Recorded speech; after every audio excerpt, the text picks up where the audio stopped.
What would you do if you heard knocking from beneath the earth? Tonight, I'm sharing the story of Ethan Cole, a single father who discovered something impossible buried in the woods. This isn't just a rescue story, it's about darkness, desperation, and the thin line between life and death. Stay until the end to see how one moment of courage changed everything, and drop a comment with your city so I can see how far this story travels. You won't believe what happened next. The mountains didn't forgive mistakes. Ethan Cole had learned that lesson the hard way, carved into his soul through years of fighting fires in these unforgiving peaks, and later through the slow erosion of his marriage, his career, and nearly everything else that had once defined him. Now, at 38, he was just a man trying to keep his daughter warm and his demons at bay, one cold November night at a time. The cabin groaned against the wind as Ethan pulled on his heavy work jacket, the fabric worn thin at the elbows, patches sewn by hands that had once saved lives, but now struggled with the simple mechanics of threading a needle. Through the single-paned window, he could see the first stars piercing through the departing clouds, their light cold and indifferent. The storm had passed 3 hours ago, leaving the world draped in that peculiar silence that only comes after nature has spent its fury. "Daddy?" Lily's voice drifted from inside, small and worried. "Are you going out?" Ethan turned back to see his daughter framed in the doorway, her 7-year-old face illuminated by the flickering light of 3 candles they'd arranged on the kitchen table. She wore her pink fleece pajamas, the ones with the cartoon bears that her mother had bought before everything. Her brown hair hung loose around her shoulders, and she clutched her worn stuffed rabbit against her chest like a talisman. "Just for a bit, sweetheart," Ethan said, forcing warmth into his voice, despite the exhaustion that had settled into his bones like cold water. "The generator's dead, and we need firewood to keep the stove going. I'll be back before you finish coloring that picture." Lily bit her lower lip, a gesture so achingly familiar that Ethan felt his chest tighten. She looked just like Sarah when she did that. Sarah, who had walked out 14 months ago, unable to handle the weight of Ethan's PTSD, his nightmares, the way he'd wake up screaming about fires and bodies, and the smell of burning flesh. Sarah, who had chosen a new life in the city over the broken man her husband had become. "Can't we just go to bed early?" Lily asked, her voice barely above a whisper. "We can stay under all the blankets together, like camping." Ethan crossed the small space between them and knelt down, bringing himself to her eye level. He placed his calloused hands gently on her shoulders, feeling how thin she'd gotten. Money was tight, tighter than he'd ever admit to anyone, especially to the social workers who'd come sniffing around after Sarah had filed her reports about his unstable mental state. "Remember what I always tell you?" he said softly. Lily nodded, her eyes finding his. "Cole family is strong. We take care of each other." "That's right, baby girl. And right now taking care of each other means making sure we don't freeze our butts off tonight."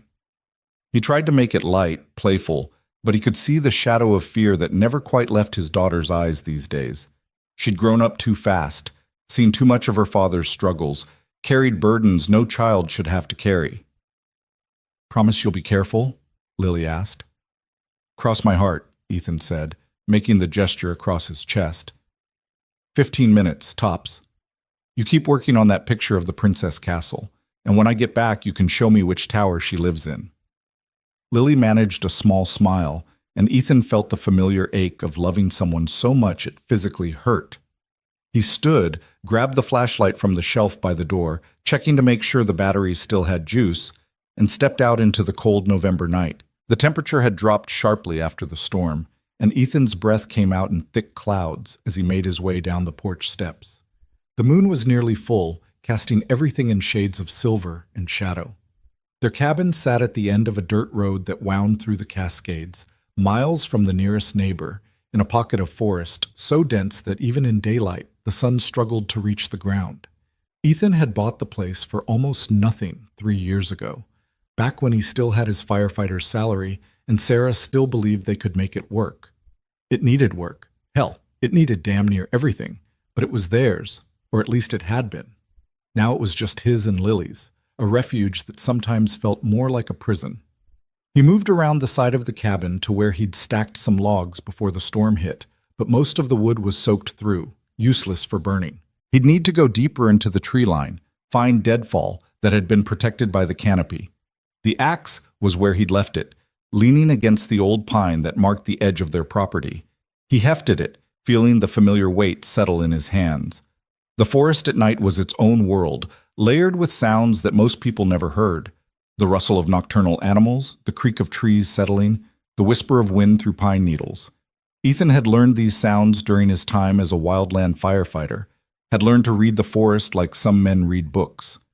It was one of the few things that still brought him peace, this deep understanding of the natural world. He walked about 50 yards into the tree line, his flashlight beam cutting through the darkness, searching for suitable wood. The storm had brought down several branches, and he found a good-sized limb that would split nicely. He set down his flashlight, positioning it so the beam illuminated his work area, raised the axe, and brought it down hard. The blade bit deep into the wood with a satisfying thunk. He worked methodically, splitting the branch into manageable pieces, falling into the rhythm of the work. Swing, split, stack. Swing, split, stack. It was meditative, requiring just enough concentration to quiet the thoughts that usually plagued him, but not so much that he couldn't keep part of his awareness on his surroundings. He was lining up his fifth swing when he heard it. Knock, knock, knock. Ethan froze, axe raised mid-swing, every muscle in his body suddenly taut. The sound was faint, muffled, but distinct. 3 deliberate knocks, evenly spaced. He waited, holding his breath, wondering if he'd imagined it. The wind moved through the trees. An owl called somewhere in the distance. Then it came again. Knock, knock, knock. Closer this time. Or maybe not closer, maybe just clearer, as if his ears had adjusted to whatever frequency the sound existed on. Ethan slowly lowered the axe, his heart beginning to pound against his ribs. He knew every sound these woods made, and this wasn't one of them. "Hello?" he called out, his voice sounding strange and flat in the cold air. "Is someone there?" Nothing. Just the wind and the trees and the slow drip of water falling from branches. Ethan took a step forward, then another, his boots crunching on the mix of snow and pine needles that carpeted the forest floor.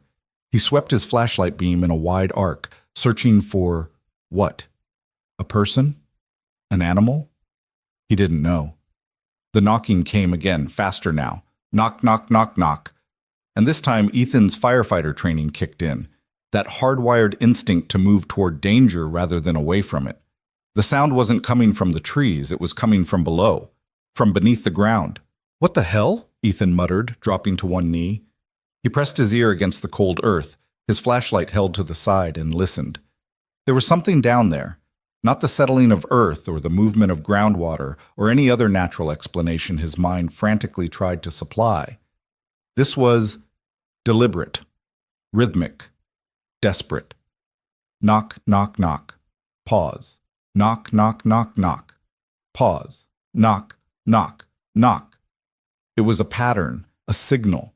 Someone was trying to communicate. Ethan's blood turned to ice. He jerked back from the ground as if it had burned him, his mind racing through impossible scenarios. A collapsed mine? But there were no mines in this area. A cave-in? No caves either, at least none that he knew of. But that sound, that distinctly human sound, was coming from at least a few feet below the surface. He stood up, breathing hard, his flashlight beam shaking as his hand trembled. For a moment he considered turning around, going back to the cabin, calling the ranger station from the CB radio. Let someone else deal with this. Let someone else figure out what the hell was buried in these woods. But then the knocking came again, faster and more frantic, and Ethan heard something else, a sound so faint he almost missed it. A scream, muffled and distant, but unmistakably a scream. Someone was buried alive down there. "Oh God," Ethan breathed, his mind snapping into crisis mode. "Oh God, oh God." He ran. Not away from the sound, but toward his truck, parked beside the cabin.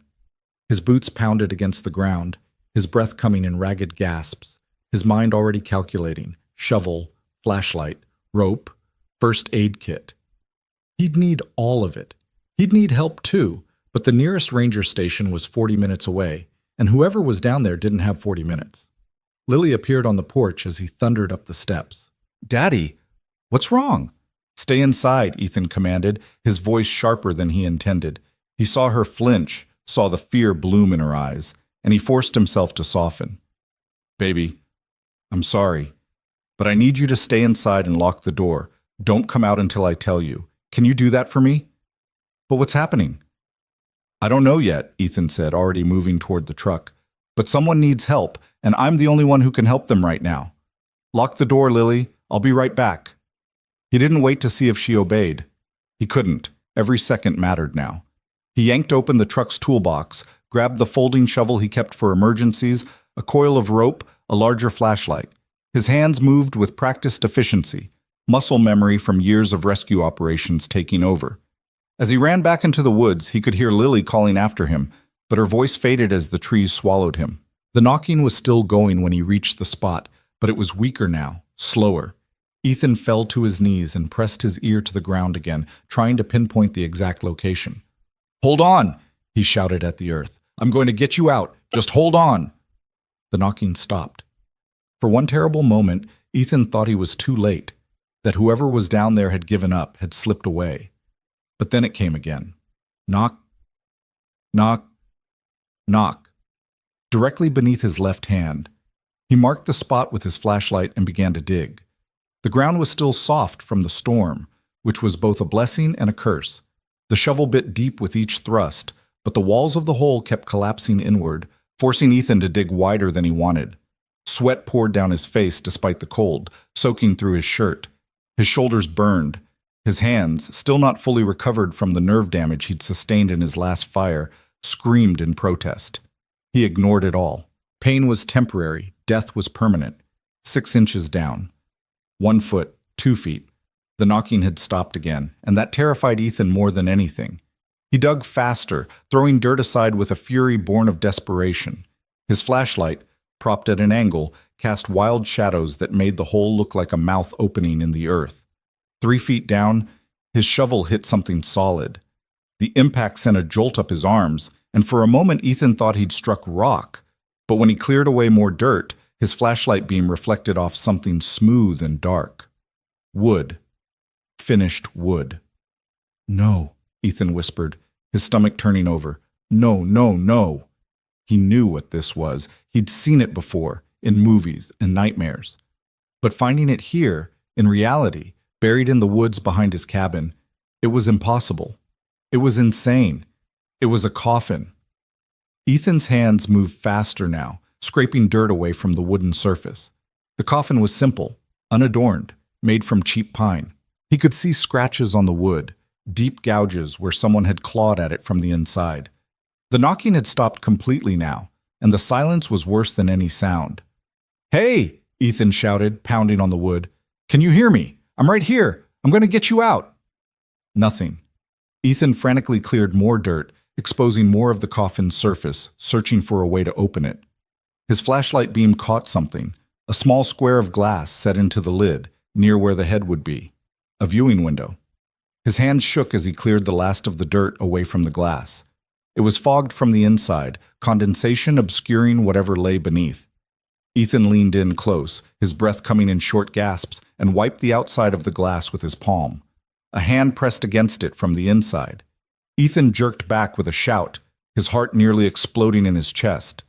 The hand was small, feminine. The fingers splayed wide against the glass. It moved slightly, fingers twitching, and Ethan realized with a surge of relief that whoever was inside was still alive, but not for long. He could see the way the hand moved, weak, uncoordinated. Oxygen deprivation. He had minutes at best. "I'm getting you out!" he yelled, grabbing the axe he'd dropped nearby. "Cover your face! Move away from the glass!" He didn't know if they could hear him or understand, but he couldn't wait. He raised the axe and brought it down hard on the glass window. The glass spider-webbed, but didn't break. He struck again, putting every ounce of strength into the blow.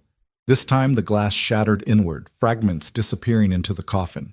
Ethan dropped the axe and shoved his hands through the opening, grabbing at the wood, pulling and tearing. The pine was cheap, not meant to withstand assault from the outside, and it splintered under his desperate attack. He made the opening larger, then larger still, ripping away chunks of wood until he could reach inside. His hands found fabric, then shoulders, then he was pulling, lifting, dragging whoever it was up through the hole he'd made. She came free all at once, and Ethan fell backward, the woman's body collapsing on top of him. For a moment they lay there in the dirt, both gasping for air. Then Ethan rolled, gently moving her off him, and got his first real look at who he'd saved. She was young, maybe early 30s, with dark hair matted with dirt and sweat. Her skin was pale, almost gray in the flashlight's beam, and her lips had a bluish tinge that Ethan recognized as hypoxia. She wore what had once been an expensive business suit, now torn and filthy. Her hands were bloody, the fingernails broken and torn from clawing at the coffin lid. But she was breathing. Shallow, rapid breaths, but breathing. "Hey," Ethan said, his voice gentler now. He pulled off his jacket and wrapped it around her shoulders. "You're safe. You're safe now. I've got you." Her eyes fluttered open, brown eyes wide with terror and confusion. She tried to speak, but only a rasping croak came out. Her hand shot up and grabbed Ethan's shirt, pulling him closer with surprising strength. "Water," she managed to whisper. "I don't have any here," Ethan said, "but my cabin's close. Can you walk?" She tried to nod, but the movement seemed to cost her. Her eyes rolled back, and for a moment Ethan thought she was going to pass out. He couldn't let that happen. He needed to get her warm, get her hydrated, and figure out what the hell was going on. "Stay with me," he said firmly, supporting her shoulders. "What's your name?" "Clara," she whispered. "Clara Wexler." The name meant nothing to Ethan, but the way she said it, with a kind of desperate relief, as if she'd been afraid she might forget her own name, told him everything about what she'd endured. "Okay, Clara, I'm Ethan. We're going to get you out of here, but I need you to help me. Can you try to stand?" With his support, Clara managed to get her legs under her. She was unsteady, swaying like a drunk, but she was upright. Ethan kept one arm around her waist, bearing most of her weight, and reached for his flashlight with the other. That's when he heard the sound of engines in the distance. Clara heard it too. Her entire body went rigid, and her hand clamped down on Ethan's arm with painful force. When he looked at her face, he saw raw terror there, the kind of fear that transcended words. "No," she gasped. "No, no, no. They're coming back. They're coming back to check if I'm dead." "Who?" Ethan demanded. "Who buried you?" But Clara wasn't listening. She was staring through the trees toward the access road that led to Ethan's property, where the sound of engines was growing louder. Headlights flickered through the forest like distant lightning. "They'll kill us both," Clara said, her voice rising in pitch. "They'll kill anyone who knows. We have to hide. We have to—" She broke off as the headlights grew brighter, closer. 2 sets of them now, moving fast despite the rough terrain. Ethan's mind raced. His truck was parked by the cabin, but there was no way they could reach it without being seen. The cabin itself was no protection, just thin walls and old windows that wouldn't stop anyone determined to get inside. And Lily was in there, alone. That single thought galvanized Ethan like nothing else could. He pulled Clara deeper into the trees, moving as quickly as her weakened state would allow. Behind them, he could hear vehicles pulling to a stop, doors opening, voices calling out. "Search the area," someone commanded. She couldn't have gotten far. Clara whimpered, and Ethan pressed his hand over her mouth, pulling her down behind a fallen log. He clicked off his flashlight, plunging them into darkness broken only by the moonlight filtering through the branches. His heart hammered so hard he was sure whoever was out there would hear it. The voices grew closer. Flashlight beams swept through the forest like searchlights. Ethan could hear at least 3 distinct speakers, maybe 4. Men, by the sound of their voices. Professional. Organized. "There's the dig site," one of them called out. "Someone's been here, the coffin's broken open." A pause. Then a different voice, cold and controlled. "Find them. Now." Beside him, Clara was shaking so hard her teeth chattered. Ethan held her close, trying to provide warmth and reassurance, while his own mind spun through scenarios. Who were these people? Why had they buried this woman alive? And what would they do when they found out she'd been rescued? A flashlight beam swept directly over their hiding spot, and Ethan held his breath, but it passed on, the searcher moving deeper into the forest, away from the cabin. A small mercy, but Ethan knew it wouldn't last. They would search systematically, and eventually they would find the cabin. They would find Lily. Ethan had to move, had to act. But Clara was in no condition to run, and he couldn't leave her. Couldn't leave Lily either. He was trapped between impossible choices, and time was running out with every passing second. One of the searchers walked right past their hiding spot, so close that Ethan could have reached out and touched his leg. The man wore black tactical gear, and there was a pistol holstered at his hip. These weren't local thugs or opportunistic kidnappers. They were professionals. "Check the residence," the cold voice commanded from somewhere near the vehicles. "Someone lives here. Find them." Ethan's blood turned to ice. He had maybe 30 seconds before they reached the cabin, before they found his daughter. He moved before conscious thought could stop him. Releasing Clara, he picked up a rock the size of his fist and hurled it as hard as he could, away from the cabin, deeper into the forest. It crashed through branches and hit the ground with a satisfying thud. "There!" one of the searchers shouted. "Southeast, maybe 50 yards!" Flashlight beams swung toward the sound. Boots pounded against the forest floor as the men moved in pursuit. Ethan counted 3 of them running toward where the rock had landed, but he'd heard 4 voices, which meant one was still unaccounted for. "Clara," Ethan whispered urgently, "we have to move. Now." She nodded weakly, and Ethan helped her to her feet. They moved as quietly as possible through the undergrowth, Ethan supporting most of Clara's weight. His truck was about 100 yards away, but it might as well have been 100 miles. Every step was an agony of suspense, waiting for the shout that would signal they'd been spotted. They reached the tree line at the edge of Ethan's property. The cabin was lit by the headlights of 2 black SUVs parked in front of it. As Ethan watched, a figure emerged from the porch, the 4th man, no doubt finished searching the interior. "Clear!" the man called out. "No one home, but there's kid stuff inside, toys, school papers." Ethan's hands clenched into fists. They'd been inside, they'd seen Lily's things, and where was Lily? Had she hidden when she'd heard them coming? Had she run into the woods?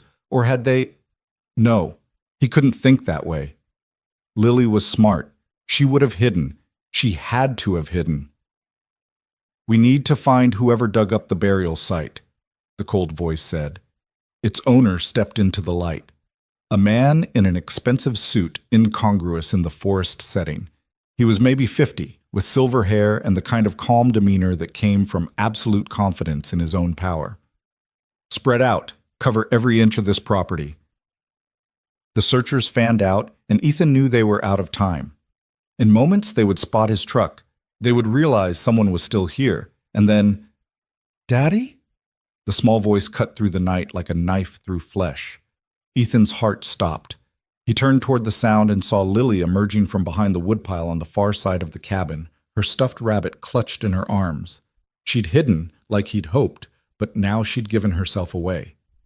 One of the searchers spotted her immediately. "There."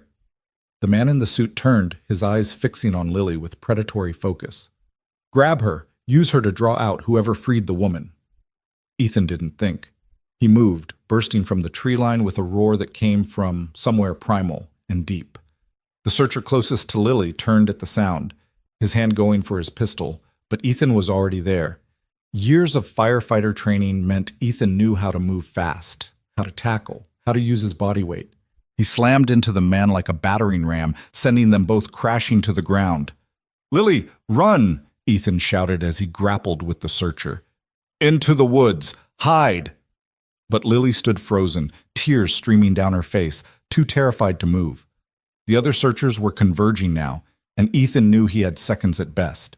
He landed a solid punch on his opponent's jaw, stunning the man long enough for Ethan to roll free and scramble toward his daughter. He scooped Lily up in his arms and ran for his truck, fishing his keys from his pocket. Behind him, he could hear shouts, footsteps pounding.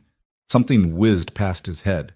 A gunshot, he realized distantly, the sound oddly muffled by his adrenaline. He reached the truck and yanked open the driver's side door, practically throwing Lily inside. "Get down on the floor!" "But Daddy!" "Down!" Lily obeyed, curling into a ball on the floorboards. Ethan turned back toward the forest, where Clara was still hiding. He couldn't leave her. Wouldn't leave her. But as he started back, Clara emerged from the trees on her own, stumbling but determined, moving toward the truck with everything she had left. Another gunshot, this one closer. Ethan grabbed Clara's arm and pulled her toward the passenger side. She fell against the truck, and Ethan helped her climb in, every second feeling like an hour. The searchers were almost on them now, flashlights and weapons raised. The man in the suit stood by the SUVs, calmly speaking into a phone, his eyes never leaving Ethan's truck. Ethan threw himself into the driver's seat, jammed the key into the ignition, and turned it. The engine sputtered. Died. "No," Ethan breathed. Come on, come on." He tried again. The engine turned over but didn't catch. Flashlight beams hit the windshield, blinding him. He could see the shapes of men surrounding the truck, weapons drawn. "Come out," one of them commanded. "Slowly, hands where we can see them." Ethan looked down at Lily, still curled on the floor, her eyes squeezed shut. He looked at Clara, slumped in the passenger seat, barely conscious. He looked at the keys in the ignition. He turned them one more time. The engine roared to life. Ethan slammed the truck into reverse and punched the accelerator. The truck shot backward, forcing the men to scatter. He spun the wheel, executing a J-turn that would have made his old driving instructor proud, and shifted into drive. The tires spun in the soft ground, then caught, and the truck lurched forward. Gunshots rang out. Ethan heard the ping of bullets hitting metal, the crack of his rear window shattering. Glass rained down on Lily, but he didn't dare look down to check if she was hurt. He kept his foot pressed to the floor, guiding the truck down the narrow dirt road by moonlight and instinct more than sight. The headlights of the SUVs flared to life behind him. They were giving chase. The dirt road twisted through the forest, barely wide enough for one vehicle, let alone two. Ethan knew every turn, every rut, every washout.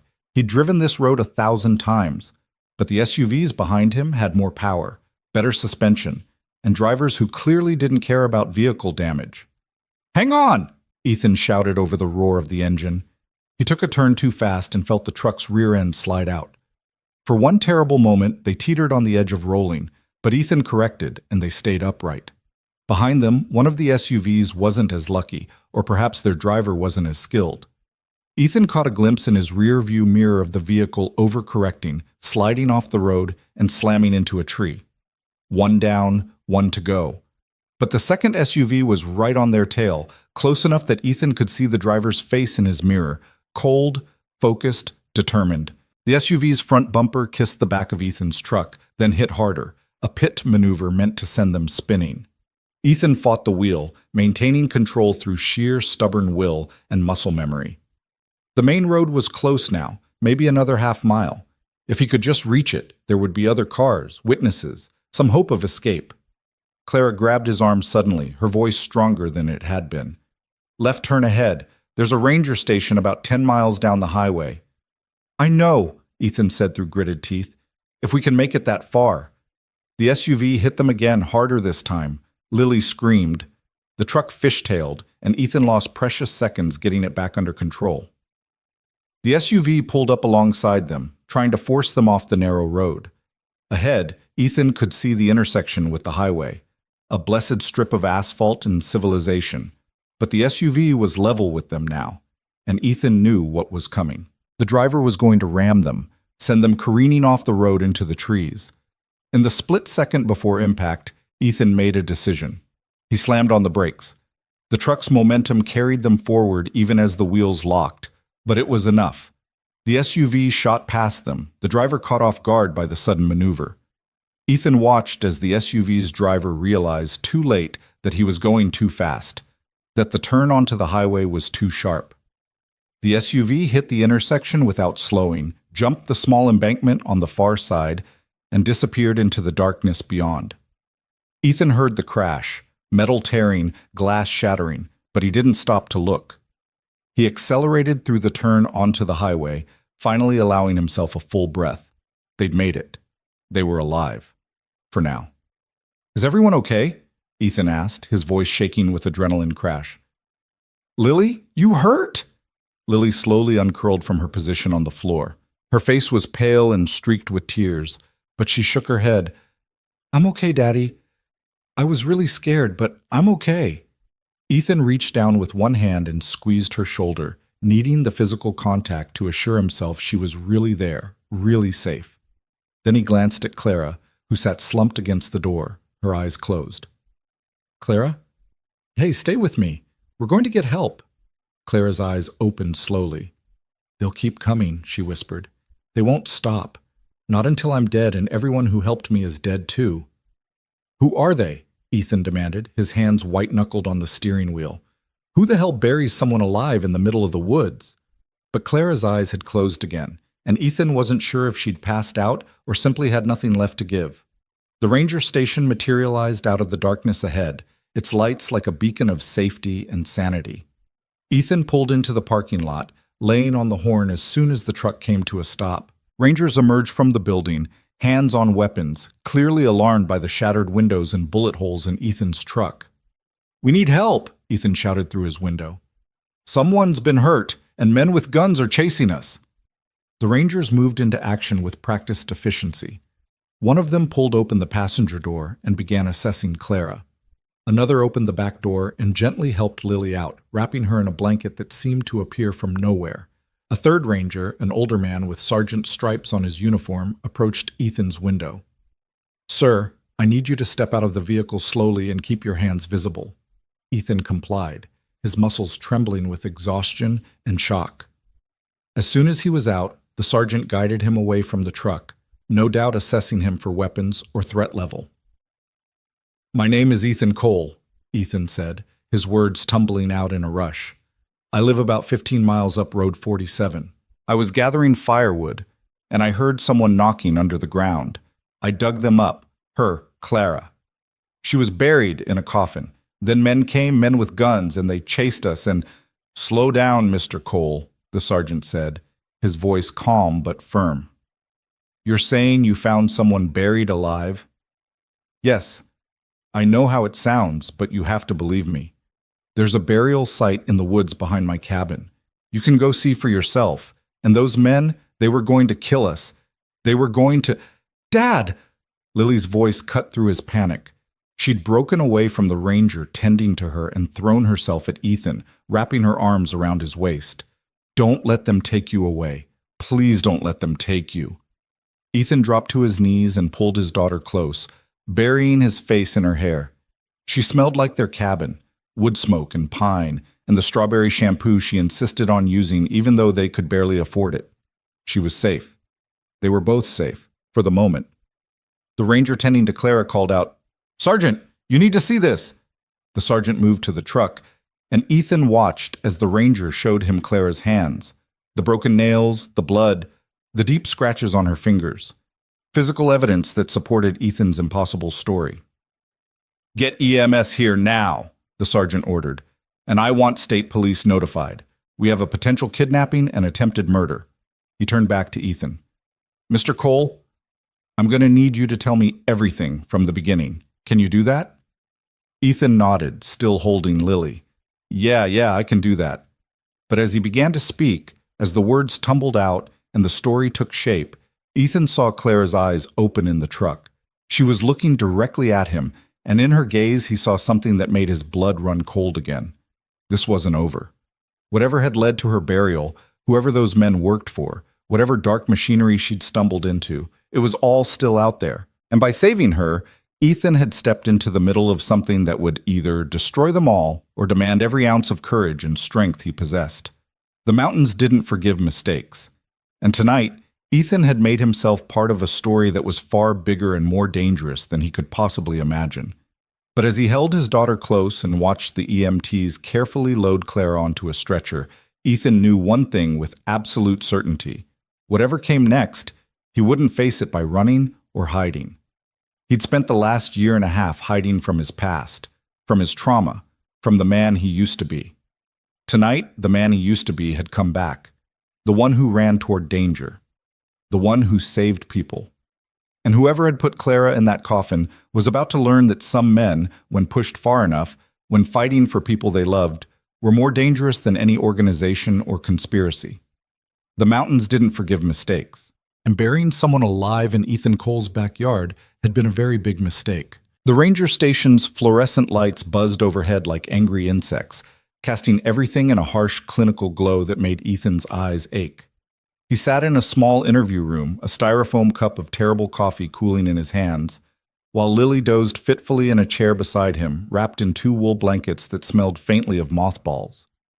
Through the window in the door, he could see rangers moving back and forth, their voices low and urgent as they coordinated with state police and emergency services. It had been 3 hours since they'd arrived. 3 hours of questions and statements and skeptical looks from officers who clearly thought Ethan might be suffering from some kind of break with reality. 3 hours of watching Clara being loaded into an ambulance, her face obscured by an oxygen mask, her eyes finding his one last time before the doors closed. 3 hours of sitting with the knowledge that somewhere out there, dangerous men were regrouping, planning their next move. Sergeant Marcus Webb sat across from Ethan now, a yellow legal pad covered in notes between them. Webb was maybe 60, with the weathered face of a man who'd spent his life in the mountains and the careful eyes of someone who'd learned not to take anything at face value. He'd been patient with Ethan, letting him tell the story his own way, asking clarifying questions but never pushing too hard. Now he leaned back in his chair and studied Ethan with an expression that was impossible to read. "Mr. Cole," Webb said finally, "I've been a ranger for 32 years. I've seen a lot of strange things in these mountains, but I've got to tell you, your story ranks right up there with the strangest." Ethan felt his stomach tighten. "You don't believe me." "I didn't say that." Webb tapped his pen against the legal pad.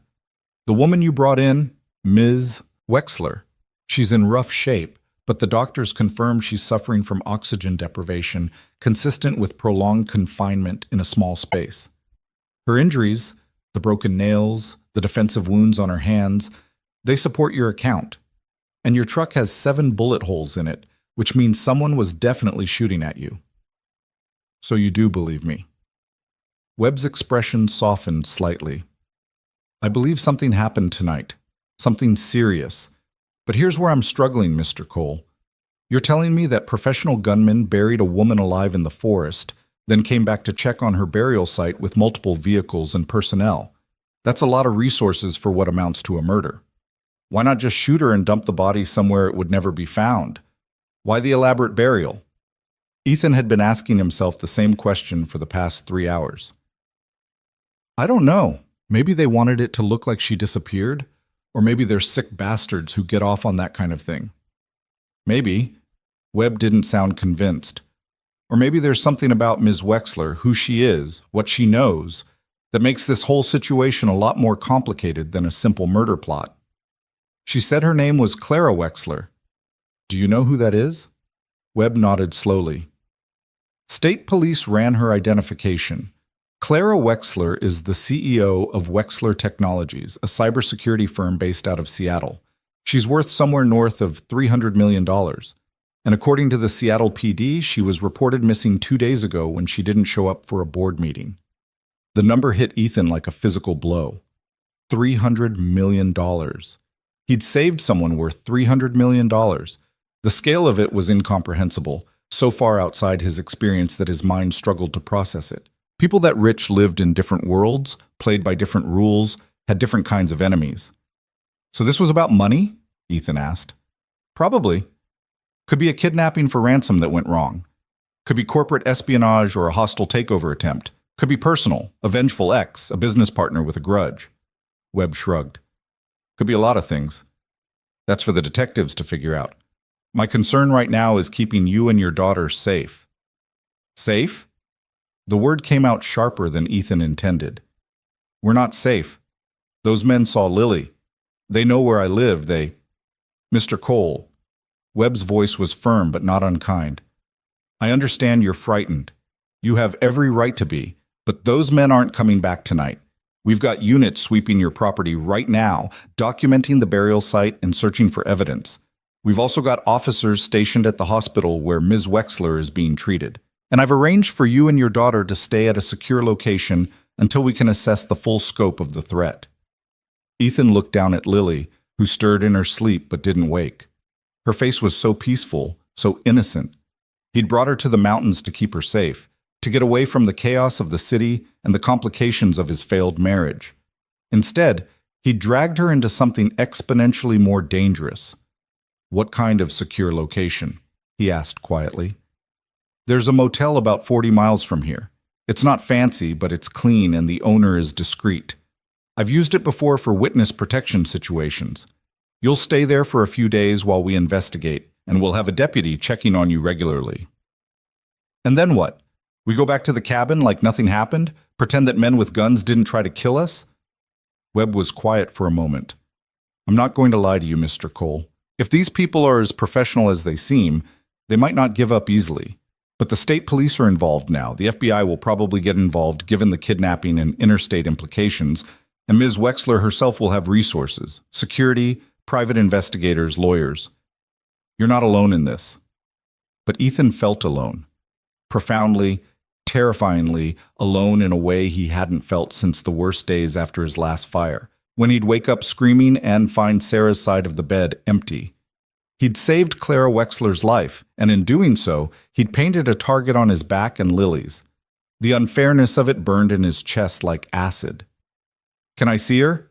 Ethan asked. "Miss Wexler, can I talk to her?" Webb shook his head. "Not tonight. She's sedated and the doctors want to run more tests, but I imagine she'll want to talk to you too once she's able. You saved her life, after all." The door to the interview room opened and a younger ranger stuck his head in. "Sergeant, Detective Marsh is here from State Police. He wants to debrief the witness." Webb stood, gathering his legal pad. "Mr. Cole, I'm going to step out for a few minutes. Detective Marsh will probably have more questions, but then we'll get you and your daughter to that motel. Try to get some rest. Tomorrow's going to be a long day." After Webb left, Ethan sat alone with his sleeping daughter and his racing thoughts. The coffee had gone stone cold, but he sipped it anyway, needing something to do with his hands. Through the window, he could see Webb talking to a man in a suit, Detective Marsh, presumably, and the way they both kept glancing back at the interview room made Ethan's skin crawl. He was a witness now, a participant in something that would require statements and testimony and probably lawyers. His life, which had already been hanging by a thread, was about to get infinitely more complicated. Social services would probably get involved, questioning his fitness as a parent given what Lily had been exposed to. Sarah would hear about this, how could she not? And she'd use it as ammunition in her ongoing campaign to get full custody. Ethan closed his eyes and tried to breathe through the rising panic. One thing at a time. That's what his old fire captain used to say. When everything's burning and chaos is everywhere, you handle one thing at a time. Get the people out, control the perimeter, attack the fire. One thing at a time. Right now, the one thing was keeping Lily safe. Everything else could wait.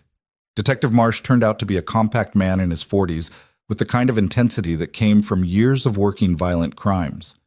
He entered the interview room with a thick folder under one arm and a digital recorder in his hand, his movements efficient and purposeful. He introduced himself, set up the recorder, and dove straight into questions without any of Webb's gentle preamble. For the next hour, Ethan walked through the entire sequence of events again, this time with Marsh stopping him frequently to probe for details. What exactly had the knocking sounded like? How deep had he dug before hitting the coffin? Could he describe the men who'd chased him? What kind of weapons had they carried? What had Clara said exactly in those first moments after he pulled her free? Ethan answered as best he could, but the night had taken on a dreamlike quality in his memory, events blurring together. He remembered terror and adrenaline and the sound of Lily screaming, but the specifics felt slippery, like trying to hold water in his cupped hands. "Mr. Cole," Marsh said, leaning forward, "I want you to think carefully about this next question. Did Ms. Wexler say anything? Anything at all? About why she was buried? Who did it? What they wanted?" Ethan tried to remember. Claire's voice had been so weak, her words coming in gasps between desperate pulls of air. "She said they tried to kill me. And when we heard the vehicles coming, she said they're coming back to check if I'm dead. That's all I remember." "They," Marsh repeated. Plural. So she knew there were multiple people involved. "I guess so. I don't know. I was trying to keep her alive and get my daughter to safety. I wasn't conducting an interrogation." Marsh's expression didn't change. "Of course. I understand. But every detail matters here, Mr. Cole. We're dealing with what appears to be a highly organized criminal operation. These aren't amateurs who panicked and made stupid mistakes. Everything about this, the location, The method, the response when they realized she'd been freed, suggests careful planning and significant resources. What does that mean for me and my daughter? It means you need to be careful. These people have already demonstrated they're willing to kill. They've seen your face, they know where you live. Even with police protection, you're vulnerable. The words hit Ethan like punches. So what am I supposed to do? Live in hiding? Uproot my daughter's life? I'm barely keeping things together as it is. Marsh's expression softened slightly, the first real emotion he'd shown. I have kids too, Mr. Cole. 2 daughters. I understand what you're feeling, but I've also seen what happens when witnesses don't take threats seriously. The motel Sergeant Webb mentioned is a good first step, but you need to start thinking long term. Maybe stay with family for a while, friends in another state? Ethan almost laughed. Family? His parents were dead. Sarah's family had never liked him. And friends? The few he'd had from his firefighting days had drifted away after his diagnosis, uncomfortable with his struggles and unable to understand what he was going through. He was as isolated as a man could be. I'll figure something out, Ethan said, though he had no idea what that something might be. Marsh clicked off the recorder and stood. Get some rest tonight, Mr. Cole. Tomorrow, I'll need you to come down to the scene. Show us exactly where you found Ms. Wexler. Walk us through everything that happened. Can you do that? Ethan nodded, though the thought of returning to those woods made his stomach churn.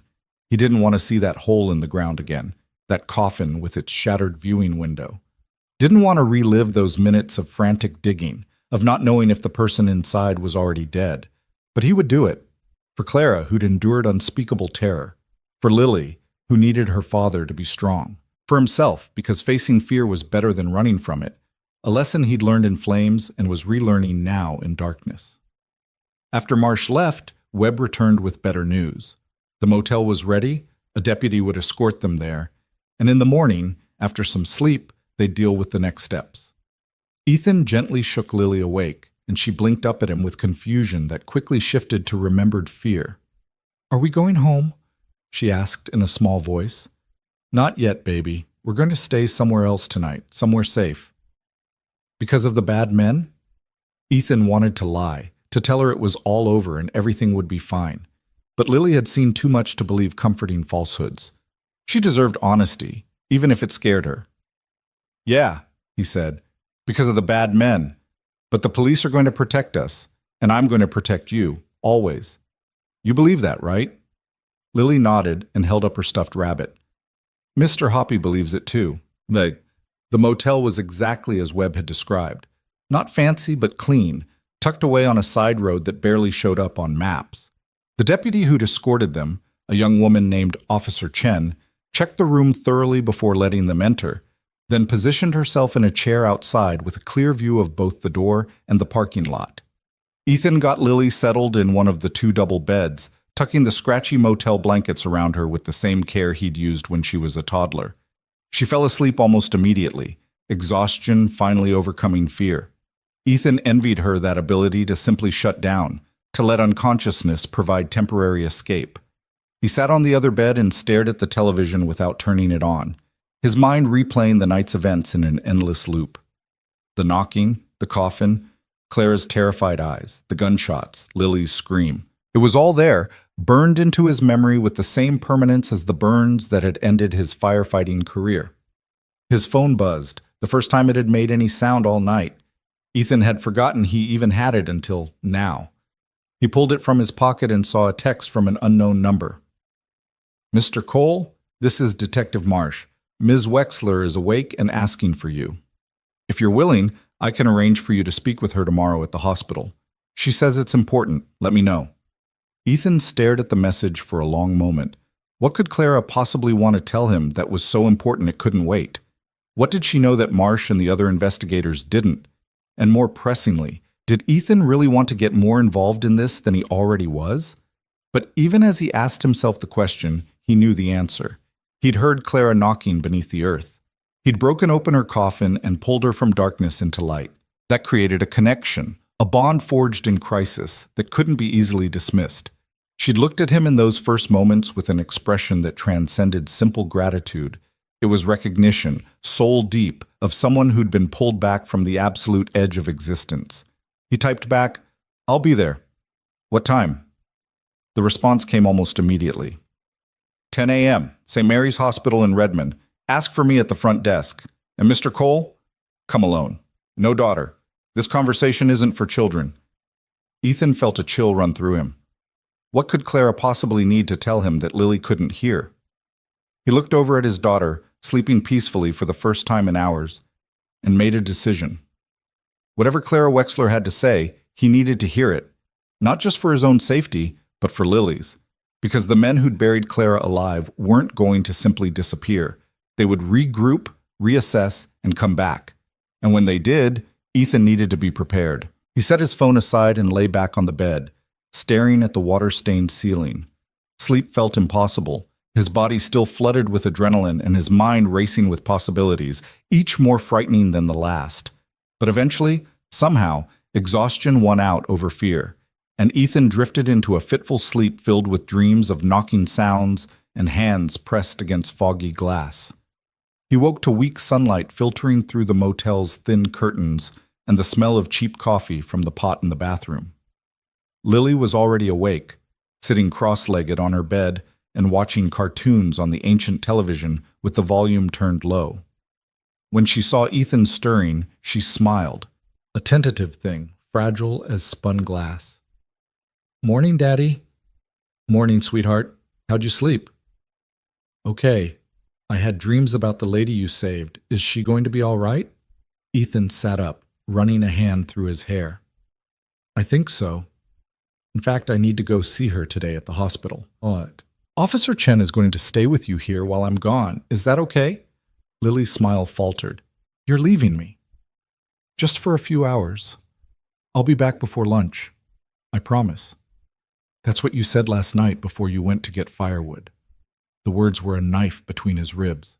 Ethan moved to Lily's bed and pulled her close. "You're right. Last night I said I'd be back quick, and then everything went crazy. But this is different. The hospital is safe, the police are involved, and Officer Chen is going to be right outside the door. Nothing's going to happen. Can I come with you?" "Not this time. The hospital is for adults right now, but I tell you what, when I get back, we'll go get pancakes.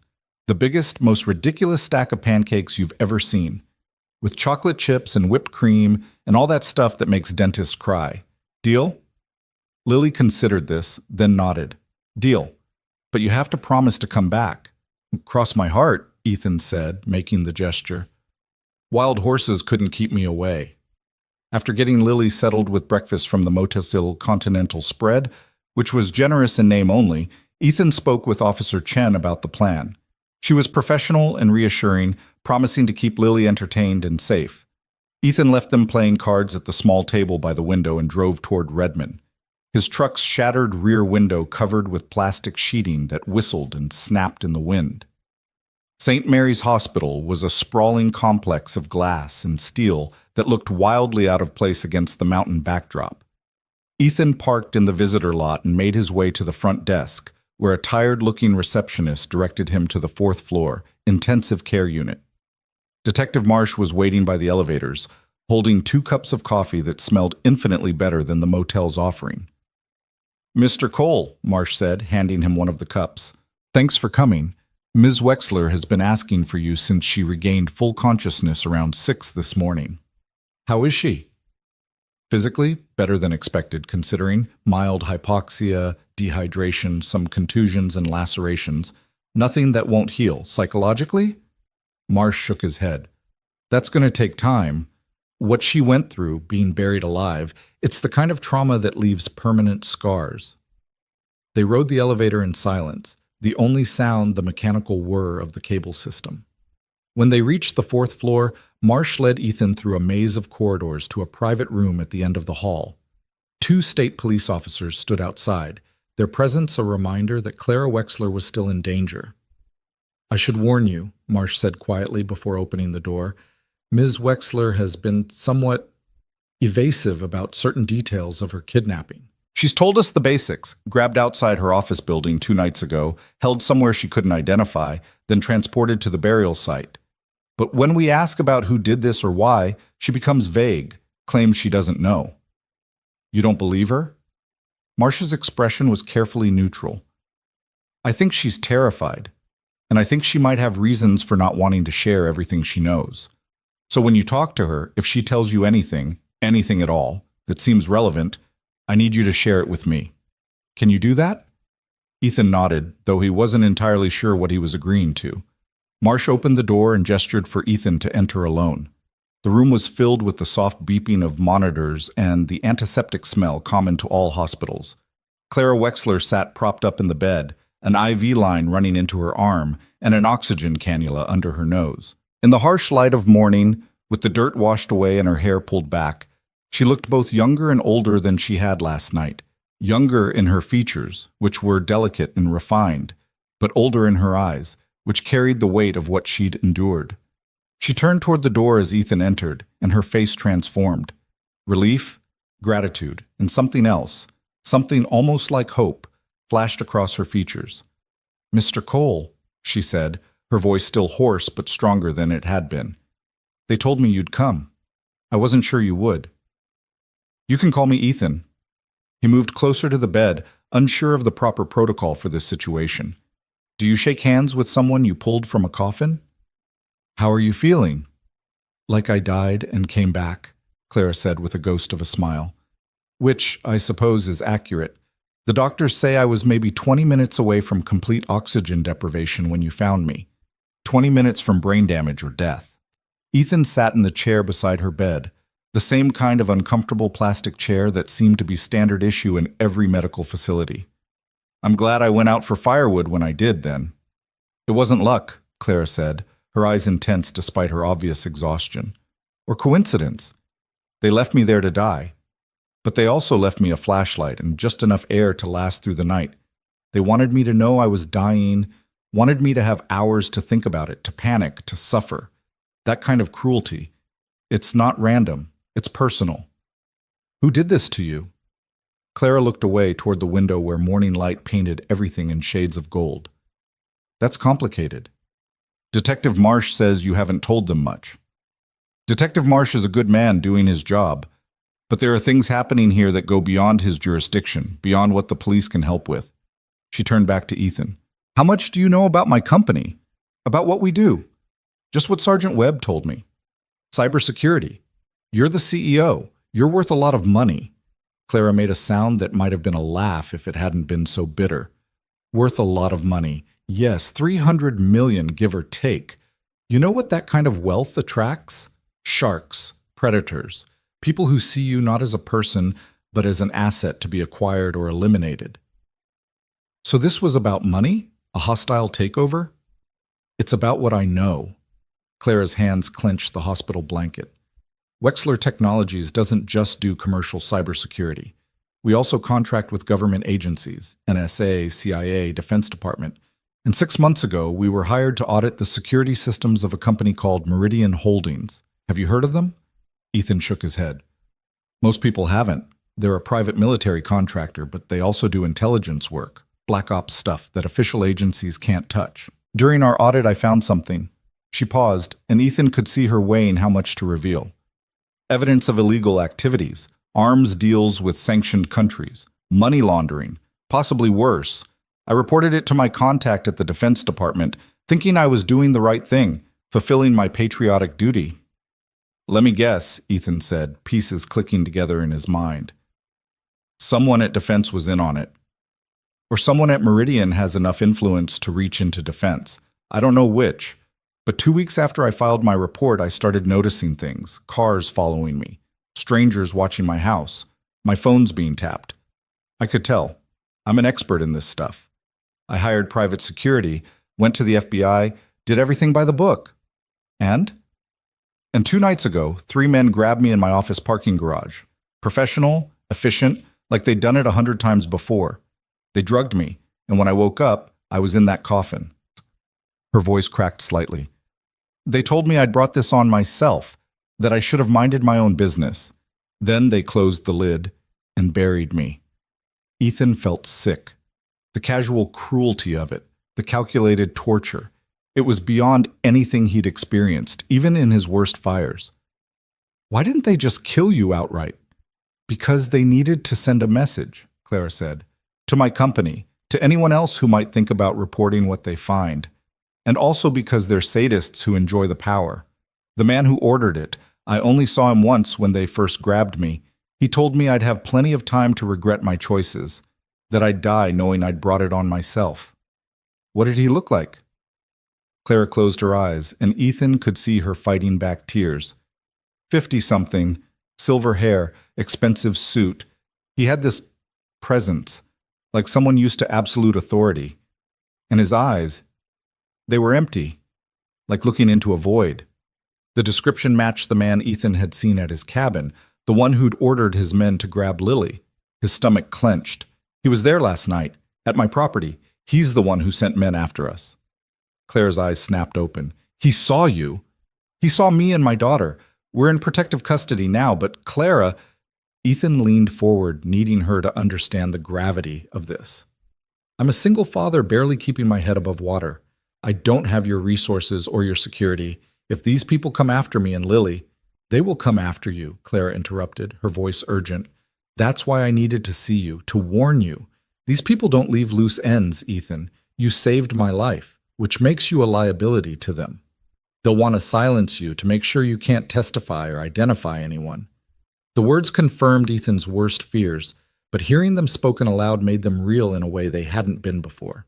He thought of Lily at the motel, playing cards with Officer Chen, trusting that her father would protect her. How could he protect her from an organization with the resources to bury a CEO alive?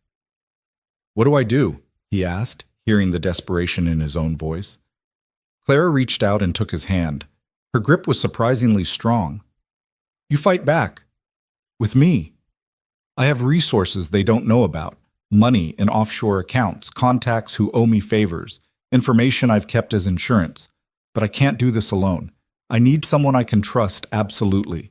Someone who's proven they'll do the right thing even when it's dangerous. You want me to help you take down a private military contractor? I'm not a spy or a soldier, Clara. I'm just a guy who used to fight fires. You're a guy who heard someone knocking underground and dug them up instead of walking away. You're a guy who fought off armed men to protect a stranger and his daughter. You're exactly who I need. Clara's eyes blazed with an intensity that was almost frightening. I can protect you and Lily. I can give you resources, new identities if necessary, security better than anything the police can provide. But I need your help. I need your testimony about what happened, about the men you saw.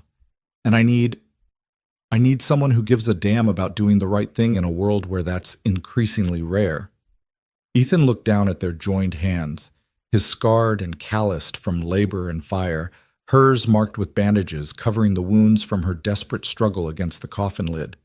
Two people who'd been broken by different kinds of flames, now bound together by chance and choice. My daughter, he said slowly. Whatever I do, whatever I agree to, her safety comes first, non-negotiable. I understand. I'd want the same if I had children. And I need to know everything, no secrets, no holding back. If we're doing this, if I'm putting Lily at risk for this, I need to know exactly what we're up against. Clara nodded. I'll tell you everything, every detail of what I found, who I think is involved, what resources I have to fight them. But not here, not now. The hospital isn't secure, and Detective Marsh, good as his intentions are, is part of a system that's already been compromised. We need to be smart about this. So what's the plan? First, you go back to your daughter. Spend the day with her somewhere safe. Tomorrow, I'm checking myself out of this hospital against medical advice. I have a safe house in the San Juan Islands, remote, secure, off the grid. I want you and Lily to meet me there. We'll have time to plan, to gather evidence, to figure out our next move. The police won't like me leaving their protection. The police can't protect you from Meridian Holdings. Trust me on this. Clara squeezed his hand one more time, then released it. I know I'm asking a lot. I know you have every reason to walk away from this and try to disappear. But Ethan, they've already seen your face. They already know where you live. His mind spinning with the magnitude of what was being asked of him. Part of him. The part that had spent the last 18 months just trying to survive, to be a good enough father that the courts wouldn't take Lily away, wanted to refuse. Wanted to grab his daughter and run as far and as fast as possible. But another part, The part that had run into burning buildings when everyone else ran out knew Clara was right. The men who'd buried her weren't going to let him live as a witness to their crime. His only choice was between dying afraid or fighting back. "The San Juan Islands," he said. "How do I find this safe house?" Clara smiled, and for the first time since he'd pulled her from the ground, it reached her eyes. "I'll send you the details tonight. Encrypted message. And Ethan? Thank you. For everything. For digging when you heard knocking. For not looking away. For being exactly the kind of person the world needs more of."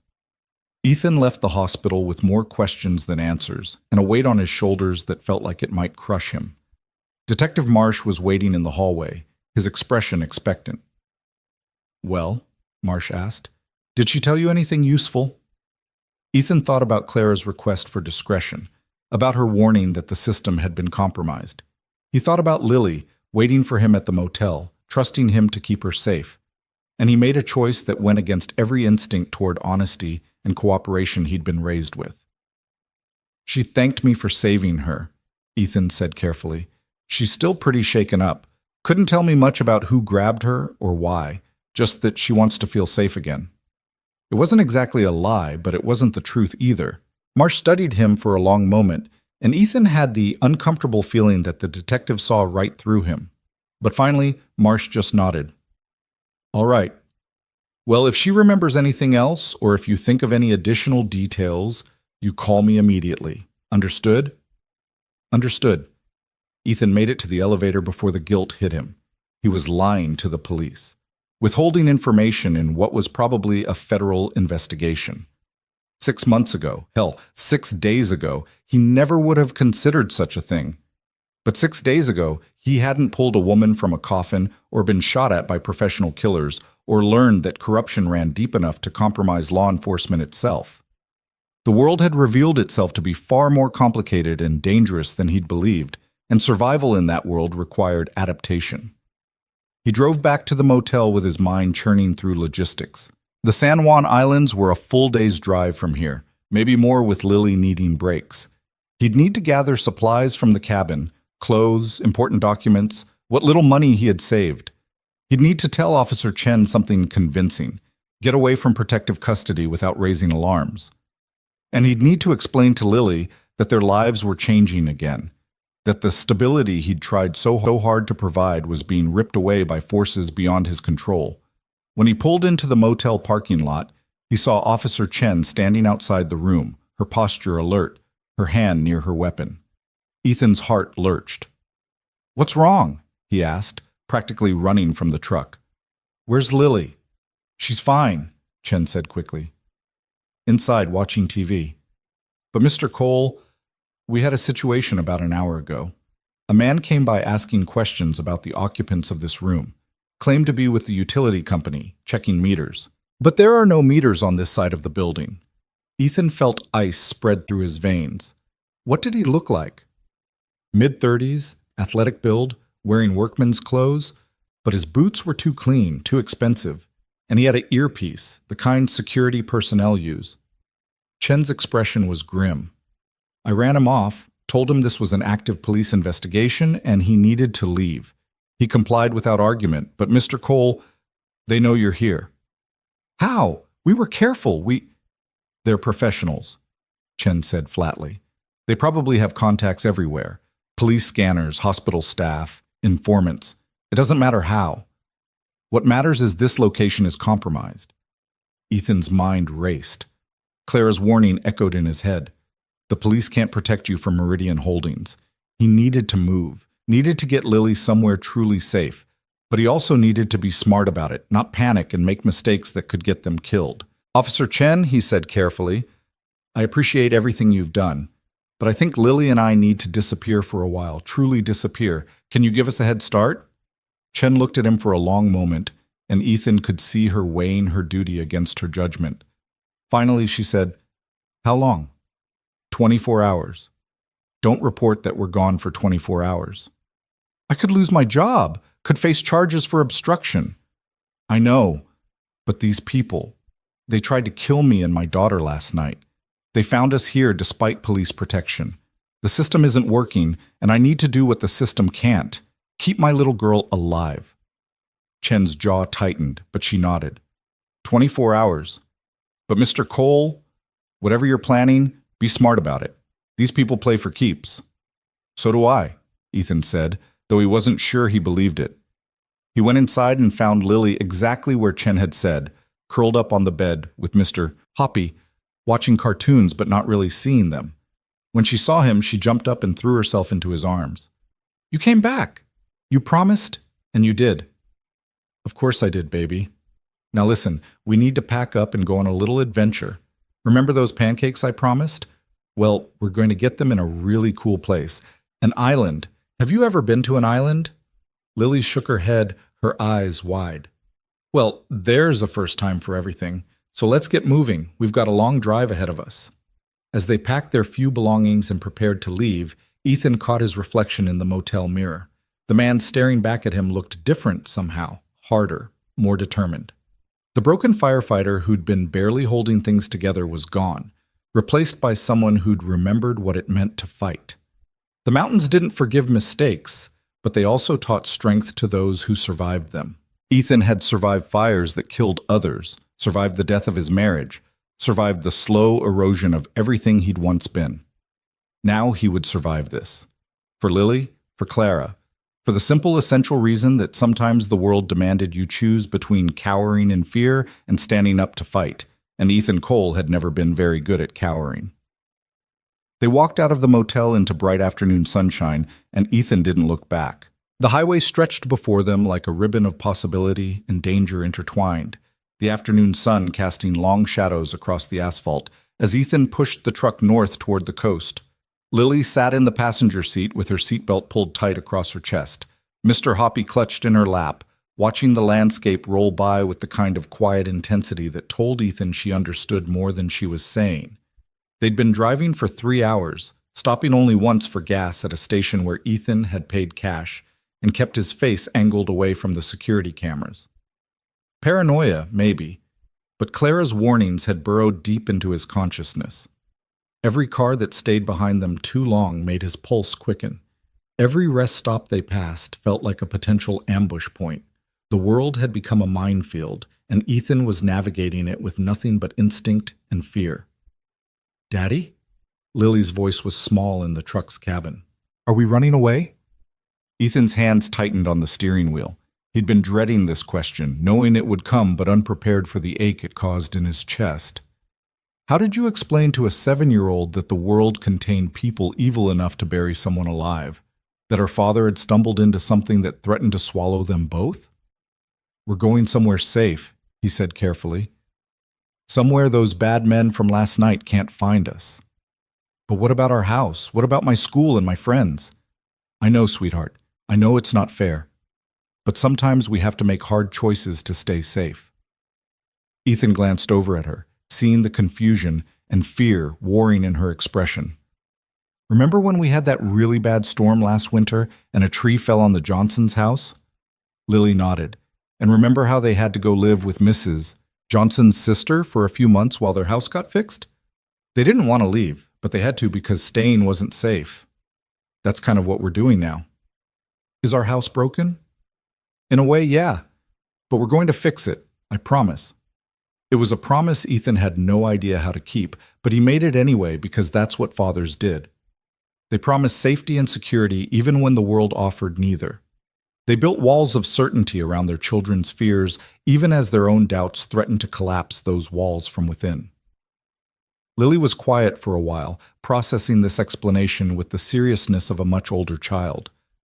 Finally, she said, "The lady you saved, Ms. Clara, is she the reason we have to leave?" Complicated, baby. That's what grown-ups say when they don't want to explain things. Ethan couldn't help but smile despite everything. You're too smart for your own good, you know that? Okay, here's the truth, as simple as I can make it. Ms. Clara found out about some very bad people doing very bad things. Those bad people wanted to stop her from telling anyone, so they hurt her. I saved her, which means those bad people are mad at me too. Now Ms. Clara and I are going to work together to make sure those bad people can't hurt anyone else. And while we're doing that, we need to stay somewhere they can't find us. Like superheroes? The comparison was so unexpected that Ethan laughed, a real laugh, the first he'd managed in days. Yeah, I guess kind of like superheroes, except we don't have any powers and we're both pretty scared. Superheroes get scared too, Lily said with the absolute certainty of childhood. That's what makes them brave. Mrs. Patterson told us that in class. She said being brave doesn't mean not being scared. It means being scared and doing the right thing anyway. Ethan felt his throat tighten with emotion. Mrs. Patterson, Lily's second-grade teacher, was a saint. She'd been understanding about Ethan's situation, had sent extra supplies home when she noticed Lily's clothes getting too small, had never once made either of them feel like charity cases. And now Lily was pulling wisdom from those lessons, applying them to a situation no 7-year-old should have to face. Mrs. Patterson is right, Ethan said. And you know what? You're one of the bravest people I know. The way you hid last night when those men came, the way you're handling all of this, I'm so proud of you, Lily. Your mom would be too. Lily's expression clouded at the mention of Sarah. Do you think Mom knows what's happening? Do you think she's worried about me? The question was a knife between Ethan's ribs. Sarah had left 14 months ago and had seen Lily exactly 3 times since then, brief, awkward visits in coffee shops where Sarah had spent more time on her phone than engaging with her daughter. The last visit had been 4 months ago, and Sarah hadn't called since. Ethan had no idea if she would care about what they were going through, or if her new life in Seattle had fully eclipsed the old one. I'm sure she cares, Ethan said, though the words tasted like ash. Your mom has a lot going on right now, but that doesn't mean she doesn't love you. It's okay if she doesn't, Lily said quietly. I have you, that's enough. Ethan had to blink away tears. The casual way Lily accepted abandonment, the matter-of-fact resignation in her voice. It broke something in him. She was too young to be this emotionally self-sufficient, too young to have already learned that parents could fail you, that love could be conditional and revocable. You'll always have me, Ethan said fiercely. No matter what happens, no matter how bad things get, you will always have me. That's not a maybe. That's forever. Okay? Okay, Daddy. They drove in silence after that, the weight of the conversation settling over them like a blanket. Ethan's mind drifted to Clara's promise of a safe house, of resources and protection. He'd received the encrypted message just before leaving the motel, coordinates for a property on Lopez Island, along with detailed instructions for reaching it without being followed. The paranoia inherent in those instructions had been both reassuring and terrifying. As they crossed the state line into Washington, Ethan pulled off at a rest stop to let Lily use the bathroom and to check his phone. There was a new message from an unknown number. Mr. Cole, this is Detective Marsh. We need to talk urgently. Officer Chen reported that you left protective custody. This is extremely dangerous. Please contact me immediately. Ethan stared at the message, his thumb hovering over the call button. Part of him wanted to reach out, to bring Marsh into the loop, to have the weight of official investigation backing them up. But Clara's words echoed in his mind. The system has been compromised. If Meridian Holdings had enough reach to bury a CEO alive and escape immediate consequences, they certainly had enough reach to track police communications. He deleted the message without responding and turned off his phone's location services. Another step deeper into the shadows, another bridge burned. The old Ethan Cole, the one who followed rules and trusted institutions, was fading like smoke, replaced by someone who understood that survival sometimes meant operating outside the lines society drew. Lily emerged from the restroom holding a brochure she'd picked up inside.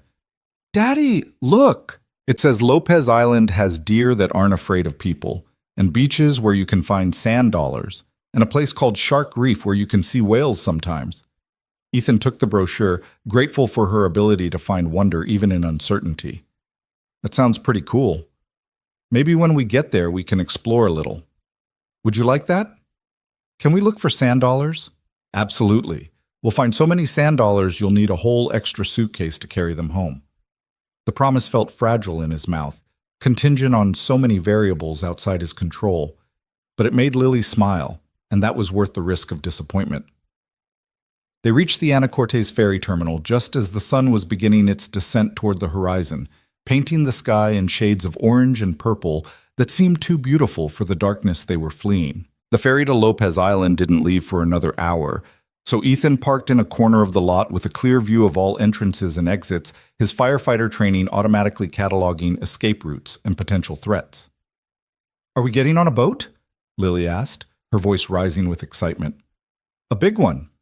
It carries cars and everything. You've never been on a ferry before, have you?" Lily shook her head, her earlier melancholy forgotten in the face of this new adventure.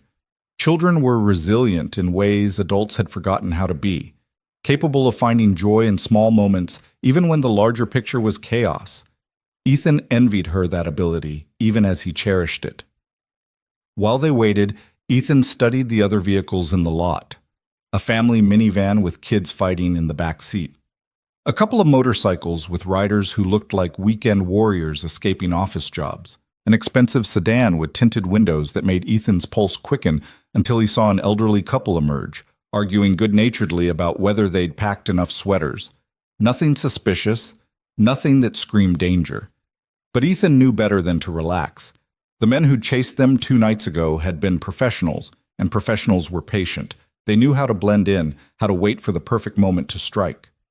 His phone buzzed with another message, this time from a number he recognized. Clara. "Almost there?" He typed back. "At ferry terminal, 1 hour out." "Good. When you arrive, follow the coordinates exactly. Don't stop at the town, don't ask for directions.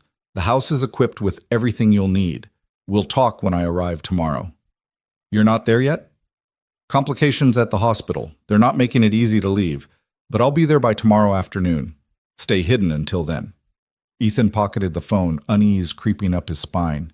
Clara was still in the hospital, still vulnerable, and he was about to take Lily to an isolated island to wait in a house he'd never seen. Every instinct screamed that this was a mistake, that he was walking into a trap, or at minimum taking an insane risk with his daughter's safety. But what was the alternative? Return to the cabin where armed men knew exactly where to find them? Trust the police protection that had already been compromised? Keep running until their meager resources ran out? No. This was the only path forward, however uncertain. Claire had saved herself by staying alive long enough for someone to hear her knocking. Now Ethan had to have the same faith, that if he held on, if he kept moving, if he refused to give up, somehow they'd find their way through this darkness. The ferry boarding announcement crackled over loudspeakers, and Ethan started the truck. They followed the line of vehicles onto the massive vessel, the truck's tires rumbling over the metal ramp. Ethan parked in the spot directed by the ferry worker, then helped Lily out so they could go up to the passenger deck. The ferry was surprisingly crowded for a weekday evening, tourists heading to the islands for long weekends, locals returning home from mainland shopping trips, cyclists with their bikes loaded with camping gear. Ethan and Lily found seats by a window where they could watch the water, and Lily pressed her face against the glass as the ferry pulled away from the dock. "It's so big," she breathed. "The ocean is so big." "That's actually the Puget Sound," Ethan corrected gently. "The ocean is even bigger." "How much bigger?"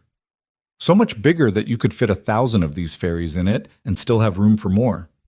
Lily's eyes went wide with wonder, and Ethan felt a moment of pure, simple joy watching her experience something new. Whatever else happened, whatever dangers lay ahead, he'd given her this, a ferry ride at sunset, a moment of childhood innocence preserved against impossible odds. The crossing took about 40 minutes, the ferry making stops at other islands before reaching Lopez.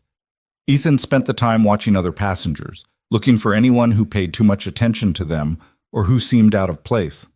An older man reading a thriller novel, a young couple taking selfies, a woman working on her laptop. All normal, all explicable. But Ethan's paranoia wouldn't quiet. He kept thinking about the man who'd come to the motel, the one Officer Chen had described with expensive boots and a security earpiece. That man had found them once. What was to stop him from finding them again? When the ferry docked at Lopez Island, Ethan and Lily returned to the truck and followed the line of vehicles off the boat. The island greeting them was everything the brochure had promised, forested and quiet, with narrow roads that wound between farms and forests. It felt like stepping back in time, to a slower, gentler version of the Pacific Northwest. Ethan pulled out the GPS coordinates Clara had sent and plugged them into his phone, then immediately regretted it. Using GPS meant creating a digital trail. He switched to the old paper map he kept in the glove compartment, translating the coordinates to a location on the island's southern shore, far from the main village. They drove through gathering darkness, passing farms where lights glowed warm in windows, and occasional deer grazed unconcerned by the roadside. True to the brochure, the deer barely looked up as they passed. Lily gasped with delight at each sighting, keeping count until she reached double digits. The road narrowed to barely more than a track as they approached Clara's safe house, trees pressing close on either side. Ethan's headlights caught a gate across the road, and he stopped, uncertain. But as he sat there, the gate swung open automatically, triggered by some sensor he couldn't see. He drove through, and in his rearview mirror he watched the gate close behind them. No turning back now. The house revealed itself gradually through the trees, a modern structure of glass and wood that somehow managed to feel both luxurious and camouflaged, built to blend into the forest around it. Solar panels gleamed on the roof, and Ethan could see security cameras positioned at strategic points. This wasn't just a house. It was a fortress disguised as a weekend retreat. He parked in front and sat for a moment, engine idling, studying the building. Lights were on inside, glowing through the large windows. Either Clara had remote control of the systems or someone was already here. "Is this where we're staying?" Lily asked. "It's like something from a movie." "Yeah, baby, this is it." Ethan killed the engine and grabbed the bag with their few belongings. "Stay close to me, okay? Let's make sure everything's safe before we get too comfortable." They approached the front door, which opened before Ethan could knock. A woman stood there, mid-50s, dressed in practical outdoor clothes, with silver-streaked hair pulled back in a bun and eyes that assessed Ethan and Lily with the cool efficiency of a professional. "Mr. Cole? I'm Margaret Reeves. Ms. Wexler asked me to prepare the house for your arrival and to stay on as security until she gets here tomorrow." She stepped aside, gesturing them in. "Please, come inside. You must be exhausted." Ethan hesitated. "How do I know Clara actually sent you?" Margaret smiled, a thin, knowing expression. "Smart. She said you'd be cautious. She told me to tell you that she still owes you 15 minutes. Does that mean anything to you?" It did. At the hospital, Clara had mentioned that Ethan found her with maybe 20 minutes of air left. If he'd been 15 minutes slower gathering firewood, she'd be dead. It was a detail that hadn't appeared in any police report, something only the two of them would know. "Okay," Ethan said, relaxing fractionally. "We're coming in." The interior of the safe house was stunning. Vaulted ceilings, large windows overlooking the forest, furniture that managed to be both comfortable and stylish. But what caught Ethan's attention were the security features barely hidden beneath the aesthetic veneer. Reinforced door frames, bulletproof glass, panic buttons positioned at strategic locations. This place was built to keep people safe from serious threats. "There are 3 bedrooms upstairs," Margaret said. "I've prepared 2 of them for you. The kitchen is fully stocked, and there's a playroom for your daughter with books and games. The security system is state-of-the-art, motion sensors, cameras, and direct alerts to Ms. Wexler's private security team. You're safe here." Lily tugged on Ethan's sleeve. "Can I go see the playroom?" Ethan looked to Margaret, who nodded. "Up the stairs, second door on the left. You'll see the toys through the window." Lily took off at a run, her resilience and adaptability once again astonishing Ethan. Within seconds, he heard her delighted exclamation as she discovered whatever treasures Clara had stocked the room with. "She's been through a lot," Margaret observed. "Ms. Wexler briefed me on the situation. What you both witnessed, what you've been through. It's remarkable you're handling it as well as you are." "I'm not sure I'd call this handling it," Ethan said. "More like barely keeping my head above water." "That's still swimming. A lot of people would have drowned by now." Margaret moved to the kitchen and began preparing tea with the ease of someone comfortable in any environment. "Ms. Wexler also asked me to go over security protocols with you. There are panic buttons in every room. Press 1 and armed response will be here in under 10 minutes. Don't open the door for anyone you don't recognize. Don't leave the property without notifying me first. And most importantly, don't use your personal phone for anything. There's a secure line in the office if you need to make calls." Ethan accepted the tea she handed him, grateful for the warmth. How long have you worked for Clara? 5 years. I was with Secret Service before that, Presidential Protection Detail. When I retired, Ms. Wexler hired me to oversee her personal security. Margaret's expression darkened slightly. I failed her. I should have seen the threat coming, should have had better protocols in place. What happened to her is on me. You can't predict every threat. It's literally my job to predict threats. Margaret's voice was hard. But I'll tell you this. Whoever did this to her is going to regret it. Miss Wexler is not the forgiving type, and neither am I. There was something almost comforting about Margaret's cold determination. Ethan had spent the past 2 days feeling alone and overwhelmed, but here was someone who clearly knew what she was doing, who was prepared to fight back against the forces arrayed against them. These people, Meridian Holdings, they're powerful, Ethan said. Clara told me they have government connections, resources, people willing to kill. How do we fight that? The same way you fight any bully, by exposing them. Miss Wexler has been gathering evidence for months, building a case that can't be ignored or suppressed. She has documents, recordings, financial trails that prove what Meridian has been doing. All she needs now is to get that evidence to the right people without being killed in the process. And where do I fit into this? Margaret studied him over her tea. You're the witness, the person who can testify to the attempted murder, who can identify the men involved. But more than that, you're proof that Miss Wexler isn't paranoid or delusional. You're the outside validation that makes her claims credible. The weight of that settled on Ethan's shoulders like a physical burden. His testimony could help bring down a corrupt organization, or it could get him and Lily killed. There was no middle ground, no safe option that let them walk away unscathed. Upstairs, Lily was singing to herself, a cheerful sound that floated down through the open floor plan. For her sake, for her future, Ethan had to see this through. Because even if they ran, even if they hid for the rest of their lives, Lily would grow up in fear, always looking over her shoulder, always wondering when the past would catch up to them. Better to fight now, while they had allies and resources. Better to end this than to let it fester. Okay, Ethan said. I'm in. Whatever Clara needs from me, whatever I have to do, I'm in. Margaret nodded with satisfaction. Good. Now get some rest. Tomorrow when Ms. Wexler arrives, the real work begins.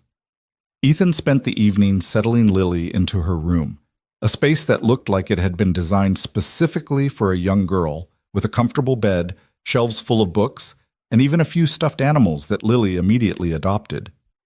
He read her 3 stories before she finally dozed off, Mr. Hoppy tucked under her arm. Standing in the doorway watching his daughter sleep, Ethan felt the full weight of the past few days crash over him. He'd gone from barely surviving as a single father to being a key witness in what was essentially a war between a billionaire CEO and a corrupt military contractor. It was absurd. It was terrifying. It was completely outside anything his life had prepared him for. But he'd also discovered reserves of strength he'd thought were gone, burned away along with his firefighting career. The man who'd dug Clara out of the ground, who'd fought off armed attackers, who'd navigated police interrogations and made the decision to go off the grid. That man was someone Ethan had thought he'd lost in the flames. Maybe he'd been there all along, just waiting for a reason to emerge.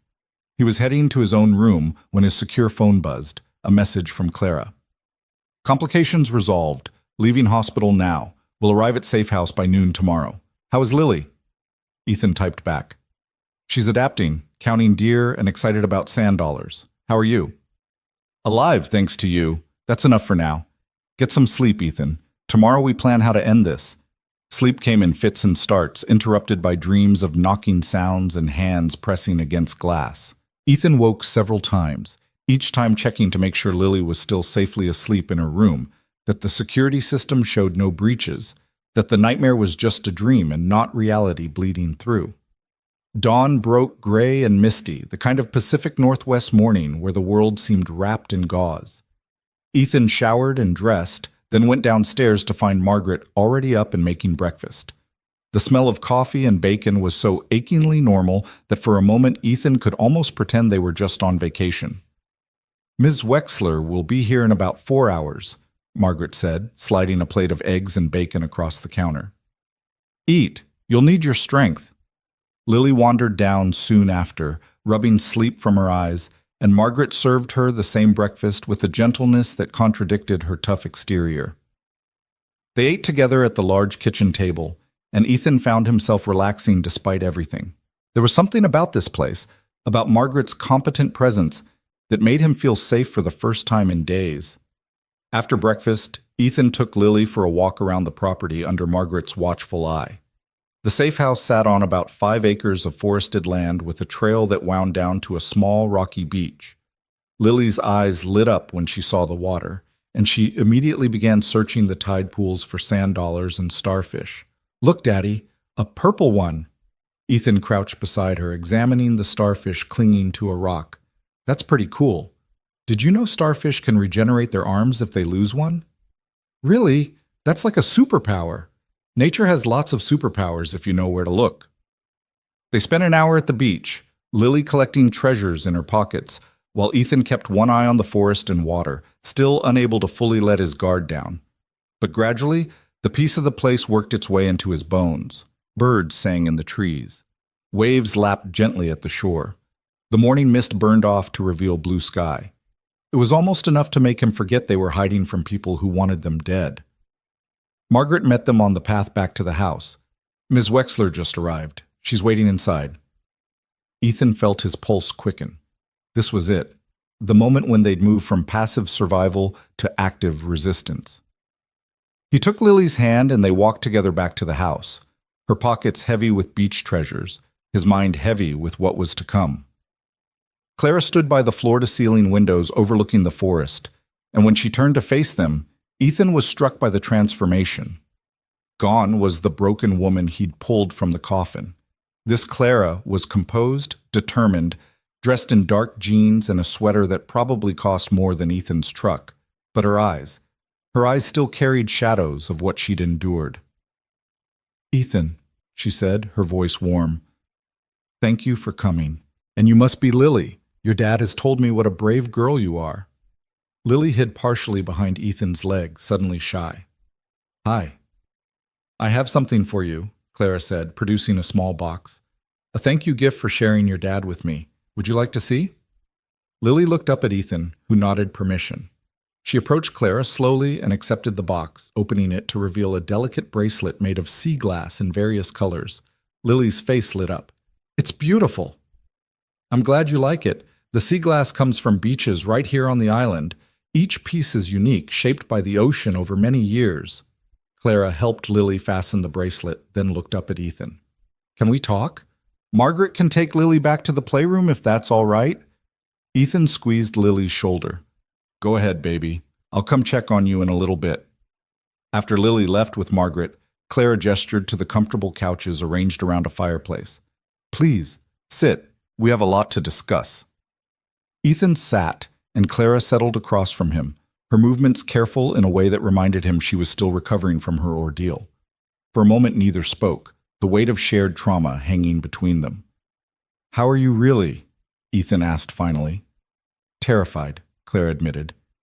"Angry, determined, all of it at once. The doctors wanted me to stay another week for observation, but every hour I spent in that hospital was an hour they could find me again. So here I am, probably against medical advice, but at least I'm somewhere they don't know about." "Are you sure they don't know about this place?" "As sure as I can be. This property is owned by a shell company 3 layers deep. I bought it years ago as a contingency, and I've never told anyone about it except Margaret. No paper trail, no digital footprint. It's as close to invisible as you can get in the modern world." Ethan wanted to be reassured, but he'd learned enough about Meridian Holdings to know they had resources beyond normal comprehension. "Clara, at the hospital you told me about what you found. The illegal arms deals, the money laundering. But what exactly do you have? What proof?" Clara stood and walked to a safe hidden behind a painting. Of course there was a safe, Ethan thought, and retrieved a small hard drive. Everything. Financial records showing wire transfers to sanctioned countries, communications between Meridian executives and foreign agents, video footage of weapons shipments. It's all here, and it's all authenticated and encrypted. This drive represents years of their illegal operations. "Why haven't you already gone public with it?" Because going public without the right channels means either being discredited as a conspiracy theorist or ending up dead before the story gains traction. I need to deliver this simultaneously to multiple news outlets, to congressional oversight committees, to the FBI and DOJ. I need to create such a firestorm that Meridian can't suppress it. Clara set the hard drive on the coffee table between them like it was a live grenade. But I can't do that if I'm dead, which is why they tried to bury me. And now? Now we have something they don't expect. You. A credible witness to attempted murder who has no connection to me or my company. Someone who can testify to what they did, who can put faces to the men involved. Combined with this evidence, your testimony makes the entire case airtight. Ethan stared at the hard drive, understanding the magnitude of what Clara was proposing. You want me to testify in front of Congress? Or in court? Both, probably. I want to destroy Meridian Holdings so completely that no one will ever think about doing what they did. But more than that, I want justice. Not just for me, but for everyone they've hurt over the years. All the people they've killed in their illegal operations. All the families destroyed by weapons they shouldn't have sold. All the corruption they've enabled. The scope of it was dizzying. Ethan was just a single father trying to keep his daughter safe, and now he was being asked to help topple a multi-million-dollar criminal enterprise with tentacles reaching into government. What if I can't? He asked quietly. What if I testify and it's not enough? What if they come after Lily to keep me quiet?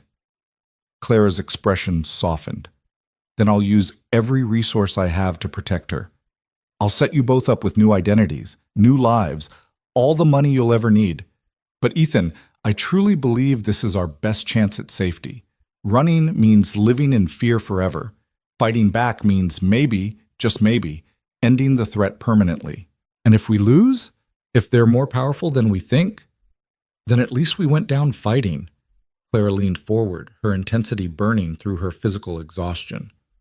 I've spent my entire career building systems to protect people from threats, but I failed to protect myself.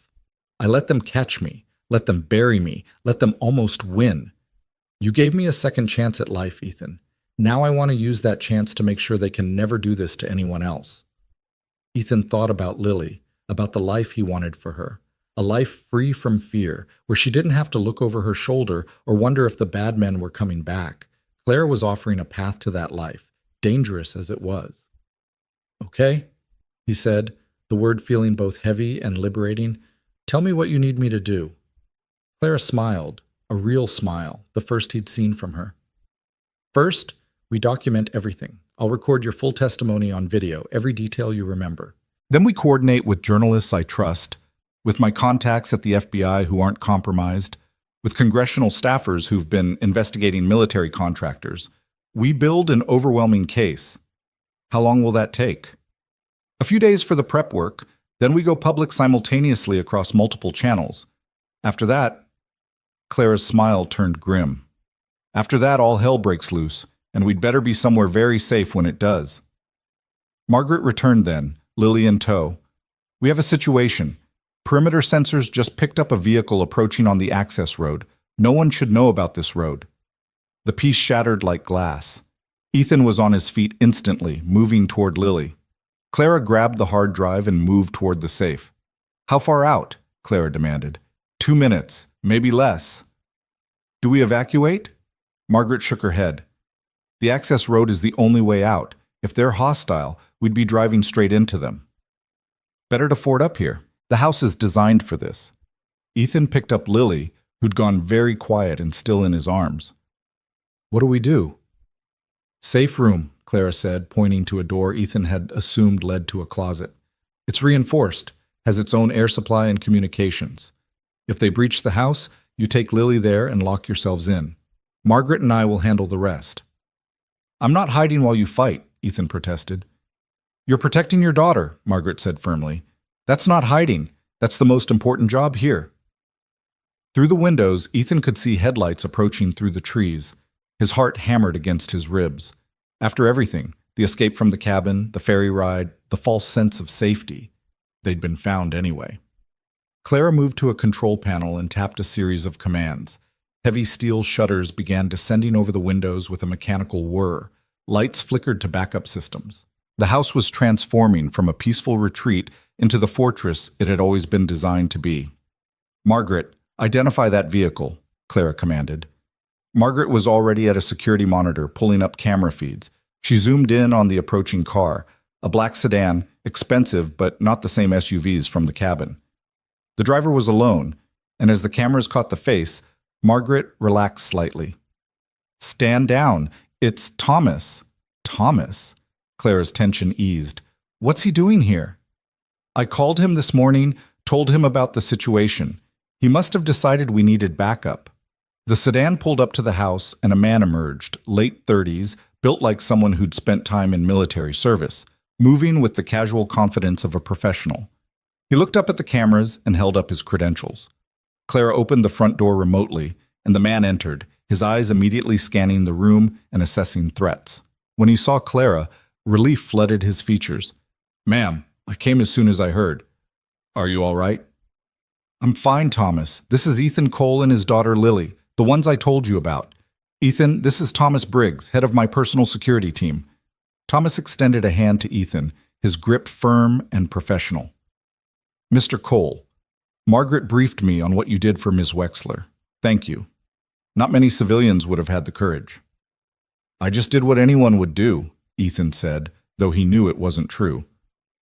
"Most people wouldn't have dug," Thomas said simply. He turned to Clara. "Ma'am, we need to talk about your security posture. What happened to you represents a catastrophic failure of our systems. I've been analyzing how they got to you, and I believe there's a leak in your company, someone feeding information to Meridian." Clara's expression hardened. "Do you know who?" "I have suspicions, but right now the priority is keeping you safe while we prepare to go public with your evidence. I've brought additional security, 3 more of my people who I'd trust with my life. They're staging at a rental property 2 miles from here, ready to respond if needed." The professional competence of Clara's team was both reassuring and frightening. This was really happening. They were preparing for war against an organization that had already demonstrated its willingness to kill. Lily stirred in Ethan's arms. "Daddy, I'm scared." "I know, baby, but see all these people? They're all here to keep us safe. We're going to be okay." Thomas looked at Lily with surprising gentleness. "You know what, Lily? Your dad is one of the bravest people I've ever heard about, and brave people don't let their families get hurt. You're in good hands." For the rest of this day, the safe house buzzed with activity as Thomas and Margaret established security protocols, as Clara and Ethan worked on documenting his testimony, as plans were made and contingencies established. Lily stayed close to Ethan, coloring in the playroom when the adult conversation became too intense, sensing that something momentous was building. By evening, they had the framework of a plan. In 3 days, they would release everything: the evidence, Ethan's testimony, Clara's own account of being buried alive. They would send it to major news outlets, to congressional oversight committees, to the FBI and DOJ simultaneously. They would create a media firestorm that Meridian Holdings couldn't suppress or spin, and then they would hope that justice moved faster than revenge. As night fell and Lily finally settled into sleep, Ethan stood at the window of his room, looking out at the dark forest. The shutters had been raised once Thomas confirmed the perimeter was secure, and through the glass he could see stars beginning to emerge. 3 days. In 3 days, either they would win or they would lose everything. Either Meridian Holdings would fall or the Cole family would be running for the rest of their lives. But as Ethan watched those stars, constant and enduring despite the darkness between them, he felt something he hadn't felt in years: purpose. He was fighting not just for survival, but for something larger, for justice, for accountability, for a world where people couldn't be buried alive and forgotten. The mountains had taught him that survival wasn't enough. You had to live with purpose, with meaning, with the determination to make each day count. And for the next 3 days, Ethan Cole would do exactly that. The next morning arrived with fog so thick it turned the world beyond the windows into an impenetrable white wall, as if the safe house existed in a pocket dimension separate from reality.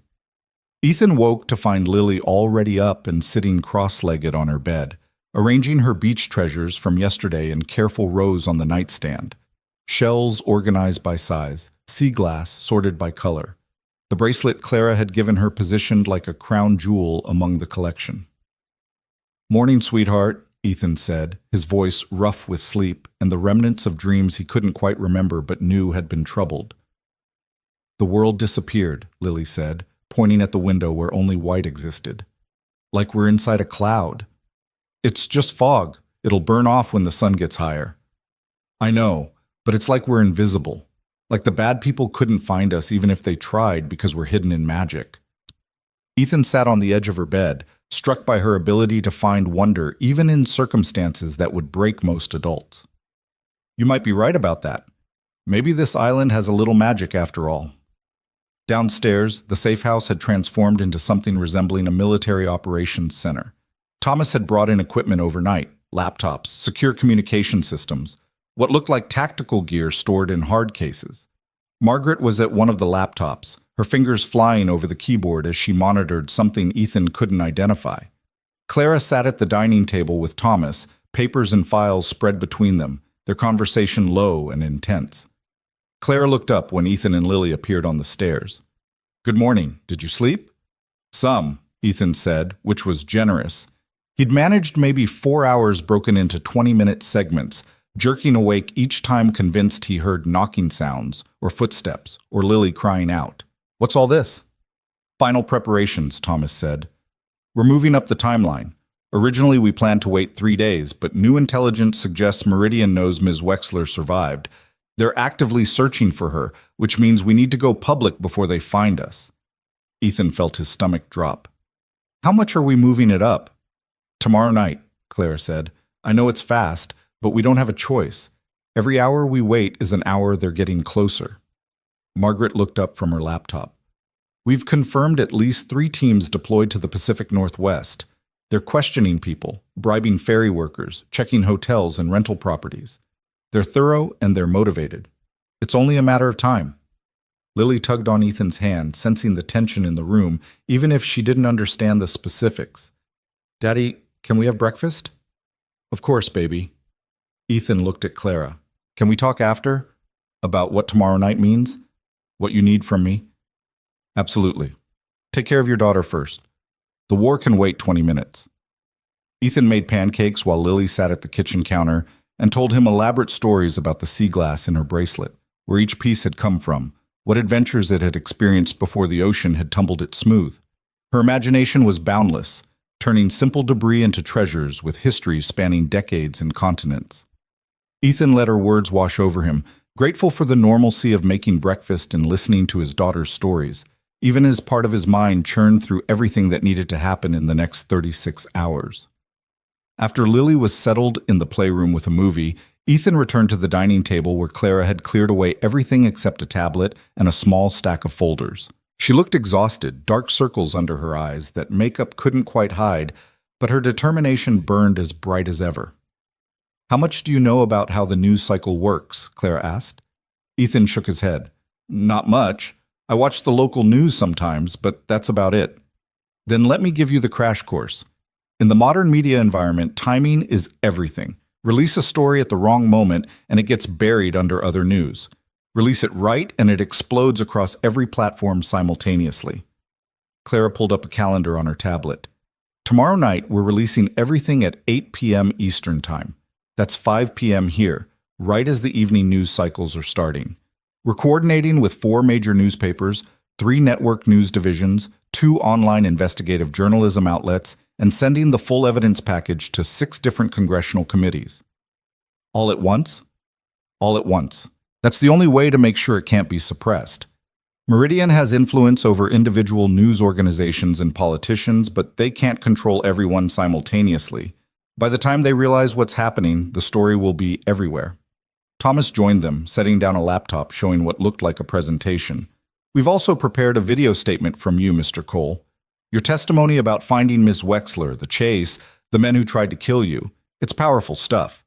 Combined with her story and the documentary evidence, it creates a narrative that's impossible to ignore. Ethan had recorded that testimony yesterday, sitting in front of a camera and walking through every detail of that night in the woods. It had been harder than he'd expected, reliving those moments, seeing them through the lens of how others would perceive them. But Clara had been right that his perspective as a complete outsider, someone with no stake in corporate warfare or government contracts, gave the story a credibility it wouldn't otherwise have. "What happens after we release everything?" Ethan asked. "What's the response going to be?" Clara and Thomas exchanged a glance, and Ethan knew he wasn't going to like the answer. "Chaos," Clara said bluntly. "Meridian will deny everything, claim the evidence is fabricated, attack our credibility. They'll deploy their lawyers and PR firms and political connections. The media will become a battlefield, with some outlets believing us and others defending Meridian. Congressional hearings will be scheduled. The FBI will open investigations. It'll be a feeding frenzy." "And during all that chaos?" "We stay hidden," Thomas said. "Right here, or at other safe locations I've prepared. Because while the legal and political machinery slowly grinds toward justice, Meridian will be trying to silence the witnesses. That means you, Ms. Wexler, and anyone else who can testify against them." "For how long?" "Weeks, probably. Maybe months. Until enough people in power have seen the evidence and committed to prosecuting that Meridian understands killing witnesses would only make things worse." Thomas's expression was grim. "It's going to be a difficult period, but if we can survive it, if we can stay alive and out of their reach until the legal process locks them down, we win." Ethan thought about Lily, about asking a 7-year-old to live in hiding for weeks or months, unable to go to school or see friends or live any semblance of a normal life. The cost of doing the right thing kept getting higher. "There's another option," Clara said quietly. "I can release everything without your testimony, just my evidence, my story. You and Lily can disappear. New identities, new life, all the resources you need to start over somewhere safe. You've already done more than anyone could ask." The offer was tempting, so tempting that Ethan felt it in his bones like a physical pull. He could take Lily and run, let Clara fight this battle on her own, protect his daughter from the worst of what was coming.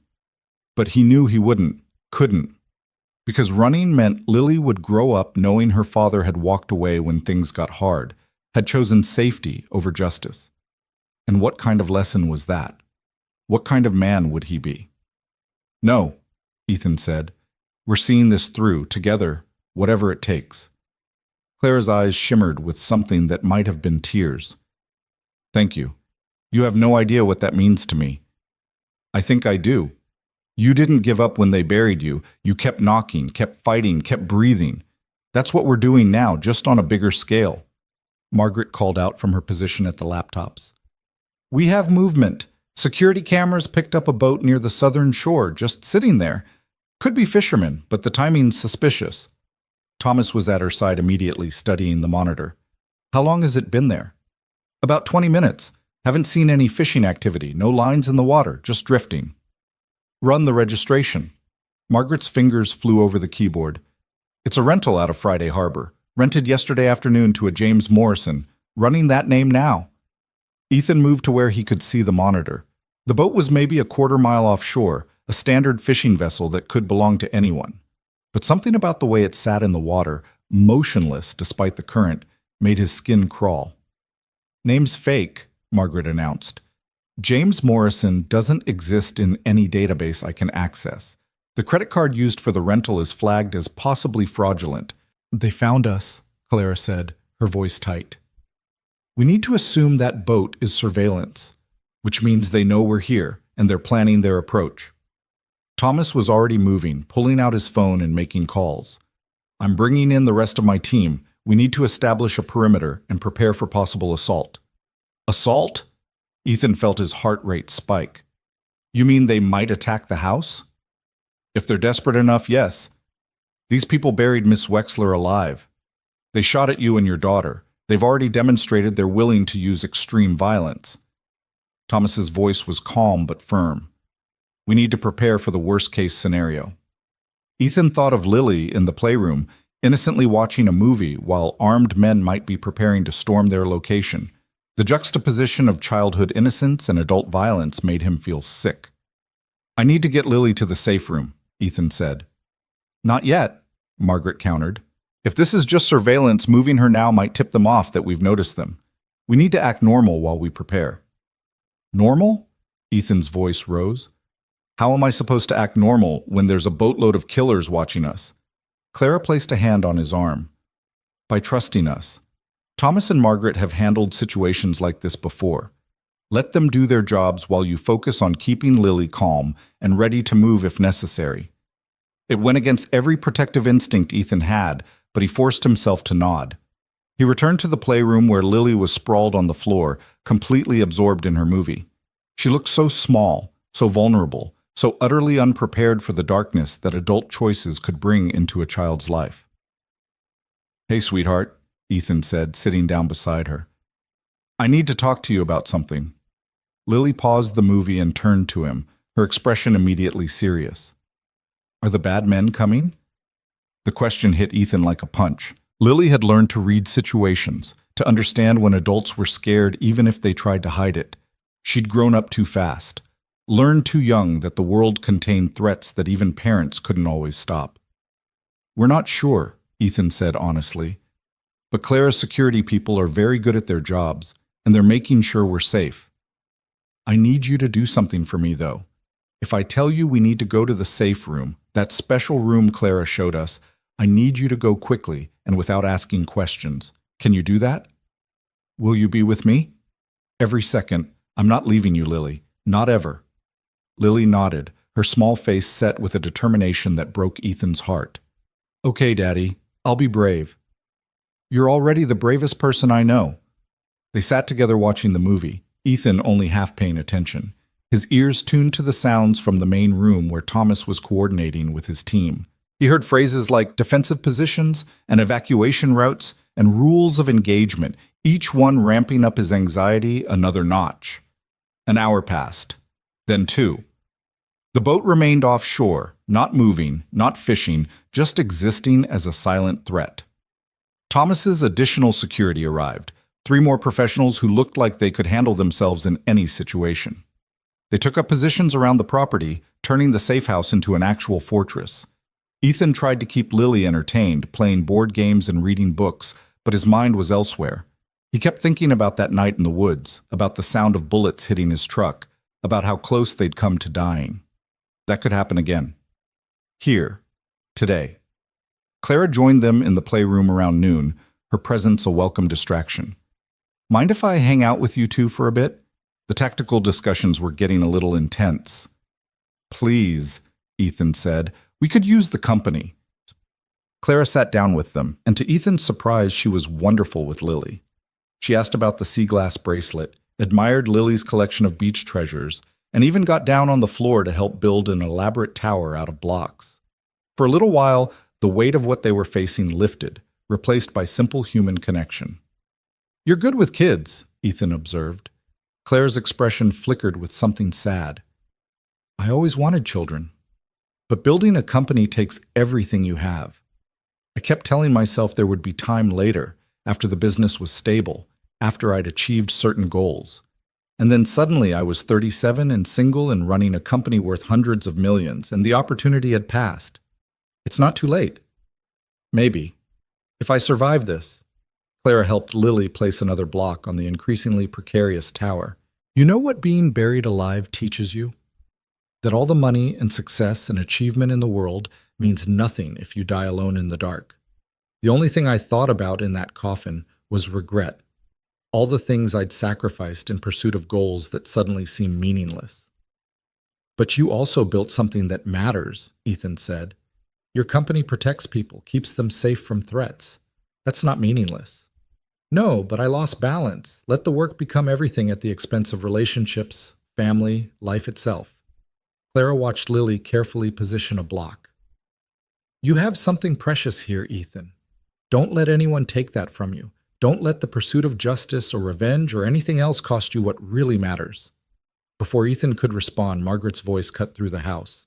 "We have multiple vehicles approaching. Fast. 3 trucks, coming up the access road." The tower of blocks tumbled as Ethan jerked to his feet. Clara was right behind him, her face pale but composed. They reached the main room where Thomas had pulled up security feeds showing 3 large trucks barreling toward the house.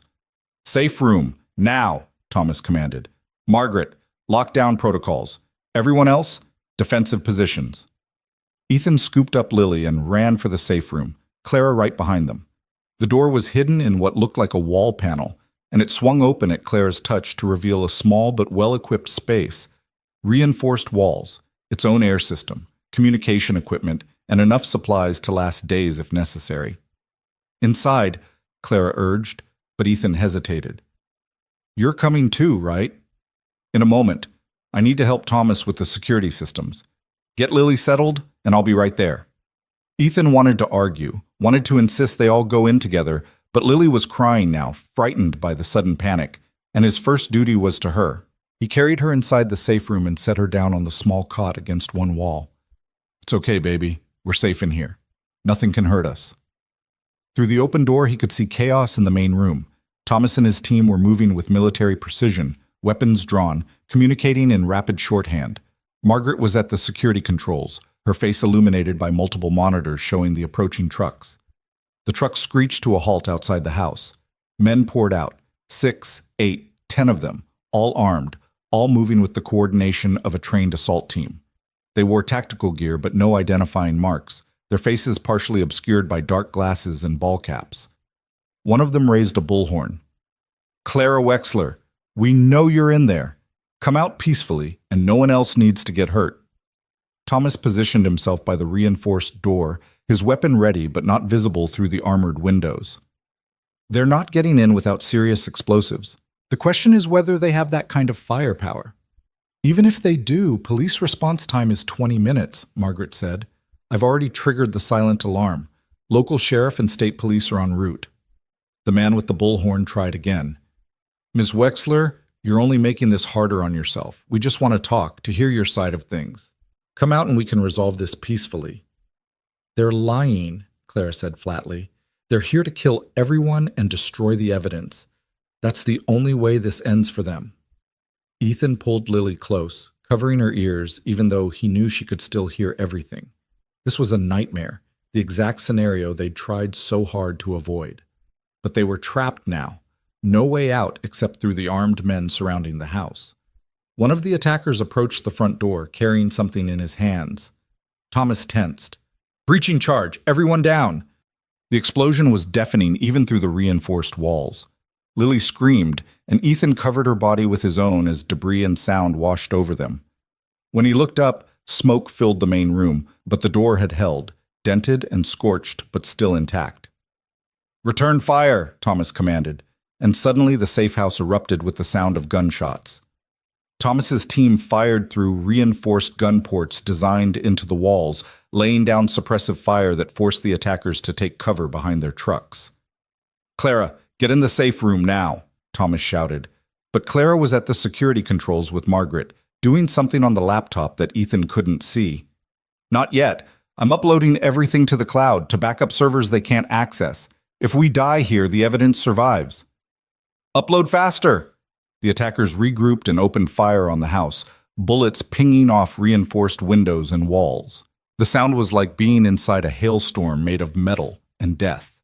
One of Thomas's team members took a hit, the bullet penetrating through a gun port and catching him in the shoulder.